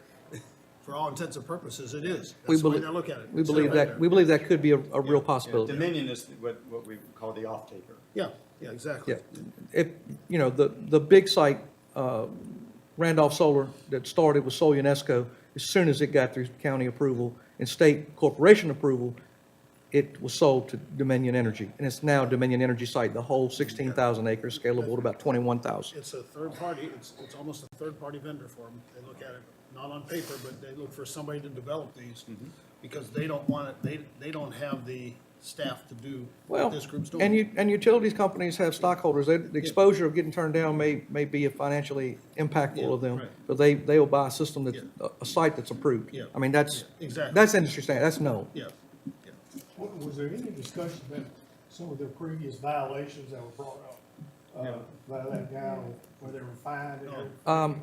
We've got a condition in here, which one? That's one thing I wanted to read in that letter. Well, number one, It's they're the same company they're the same company that was finding out last year. Appomattox too, it said, I got something wrong with that. but they fixed that site. That's just They like paid the logging. fine and fixed the site. That's just like logging. I mean, 20 years ago, we used to rip and raw, and we developed test magnet press and got better and better and better. So I'm not sure they should be based totally on past. Well, I do want to point out historical number performance. 32 to you guys. You can take this home with you. This was added by county administrator. The applicant shall pay to the Prince Edward County into its capital improvement plan, CIP fund, an equal amount to any fines assessed by DEQ for violating stormwater management regulations and development of and management of solar facilities. Such payments shall be made to Prince Edward County within 30 days payment of DEQ. Double dipping, right? They accepted this condition. We're double dipping. So if they get fined $100,000, they're gonna pay the county $100,000 in addition to DEQ. That in and of itself becomes a deterrent, and, Yeah. I mean, it does. And it could enable us, if we needed to get a contractor to fix something around it that might not be on their property. Maybe a landowner said, I'm impacted. Well, we could help. I have a lot of confidence in Rob and his staff. I think they're really doing a good job. I like commend you for that. Well, I Well, mean, just like you said earlier, Fred, with logging, look what it's done in 20 You years. can't necessarily base them totally on the historical. On history, performance. yeah, history doesn't tell anything, you know, it really doesn't. But I want to say, I'm only one person, and I know, we got well, you two all- counting Mr. Stanley. I said you The- all have done a this good is- job. I this mean, is- you really have. This is only a framework, Yeah. but I can tell you, if you look at the one page of conditions for the first solar site prior to my Right. time, there was about 15, less than 20 conditions. No, Yeah. and we're trying to take a broad scope swing at it. Please, We have 16 please give us pages now. input. Where we may end up with 20 in a future itineration. This is a living, breathing document. We're now mandating annual soil testing. That will not change because the board wants it. I think that's a good idea. Probably need to come up with a matrix. We'll look and dig into that, because we're going to get more of these things. And then we're gonna have to, Well, and we've got pretty robust regulations and stuff Yeah. in place. You We're- know, we're ahead of a like I said, lot we of can people. add to it. Yeah. This was just a new one thrown at us with the. It was. battery- It was. Battery is in there. right? It's not the last, I can promise you that. It's the first. it's just, it's the trend right now, The good news is it comes with, there's a lot of value Yeah. to that, yes. than The, that. the site, the site that, the other site that we know that could potentially be an application is 150 megawatts. So it's almost twice its size. So that's Also with Best, also with Best. Yeah. Also tying into Dominion. He was on the phone today. Yes, I know. Yeah, he was listening to see what. So they've had their community meeting. I expect that application to be on my desk before the end of the month. We'll send that, any big application, we're gonna send out to a third-party engineer, and we pick the engineer, not them, because I think the public, some of the letters you'll see, some of the public doesn't like the fact that their application has their paid engineers. Well, it's their application, but we check behind them with their engineers that we have on an on-call contract. So that's kind of what we're trying to do. We're trying to check behind Yeah. any applicant on a big solar site. The little community sites that are 20 acres, we don't do that because, number one, we're going to have great management of that. It's a small site, plus we get to do the stormwater, so I get to be on that site as much as I need to. We've been going to the Elam Road site. That's a beautiful site. They've been hydroseeding as they go. It's going to, I think if you ride by that site, you won't even see it hardly, but when you pull into it, they did exactly what they're supposed to do, and that was the first one that went to construction under these conditions. you know, on a related note, these 2232 reviews would be a lot easier to get our arms around if the comprehensive plan, once it's I agree. updated, specifically addresses. So I don't recall where we are in the process and how specifically we've addressed it, We're gonna- solar or not. we got a But new- As part of the updating of the You'll send that comprehensive out to- plan, we We- need to clarify that Okay. because we're really kind of bobbing Oh, yeah. and weaving around the issue. Well- Because the plan doesn't Yeah. speak to it. Well, it does and it doesn't, though. You have to, it doesn't apply to solar, but they are doing conservancy and buffering and Yeah. conserving open space. And our own engineering firm and planning firm said it's not prime soil. The majority of the site is poor soil, and these folks spoke to that. We're not losing productive farmland in this application, so I felt pretty good about that aspect of it. But yeah, we've got a new chapter edit that we just got the other day that I'll just go ahead and send out to you all. That's got it's got the land use chapter that, from the workshop, the edits that the board asked for. We'll get that out to you all.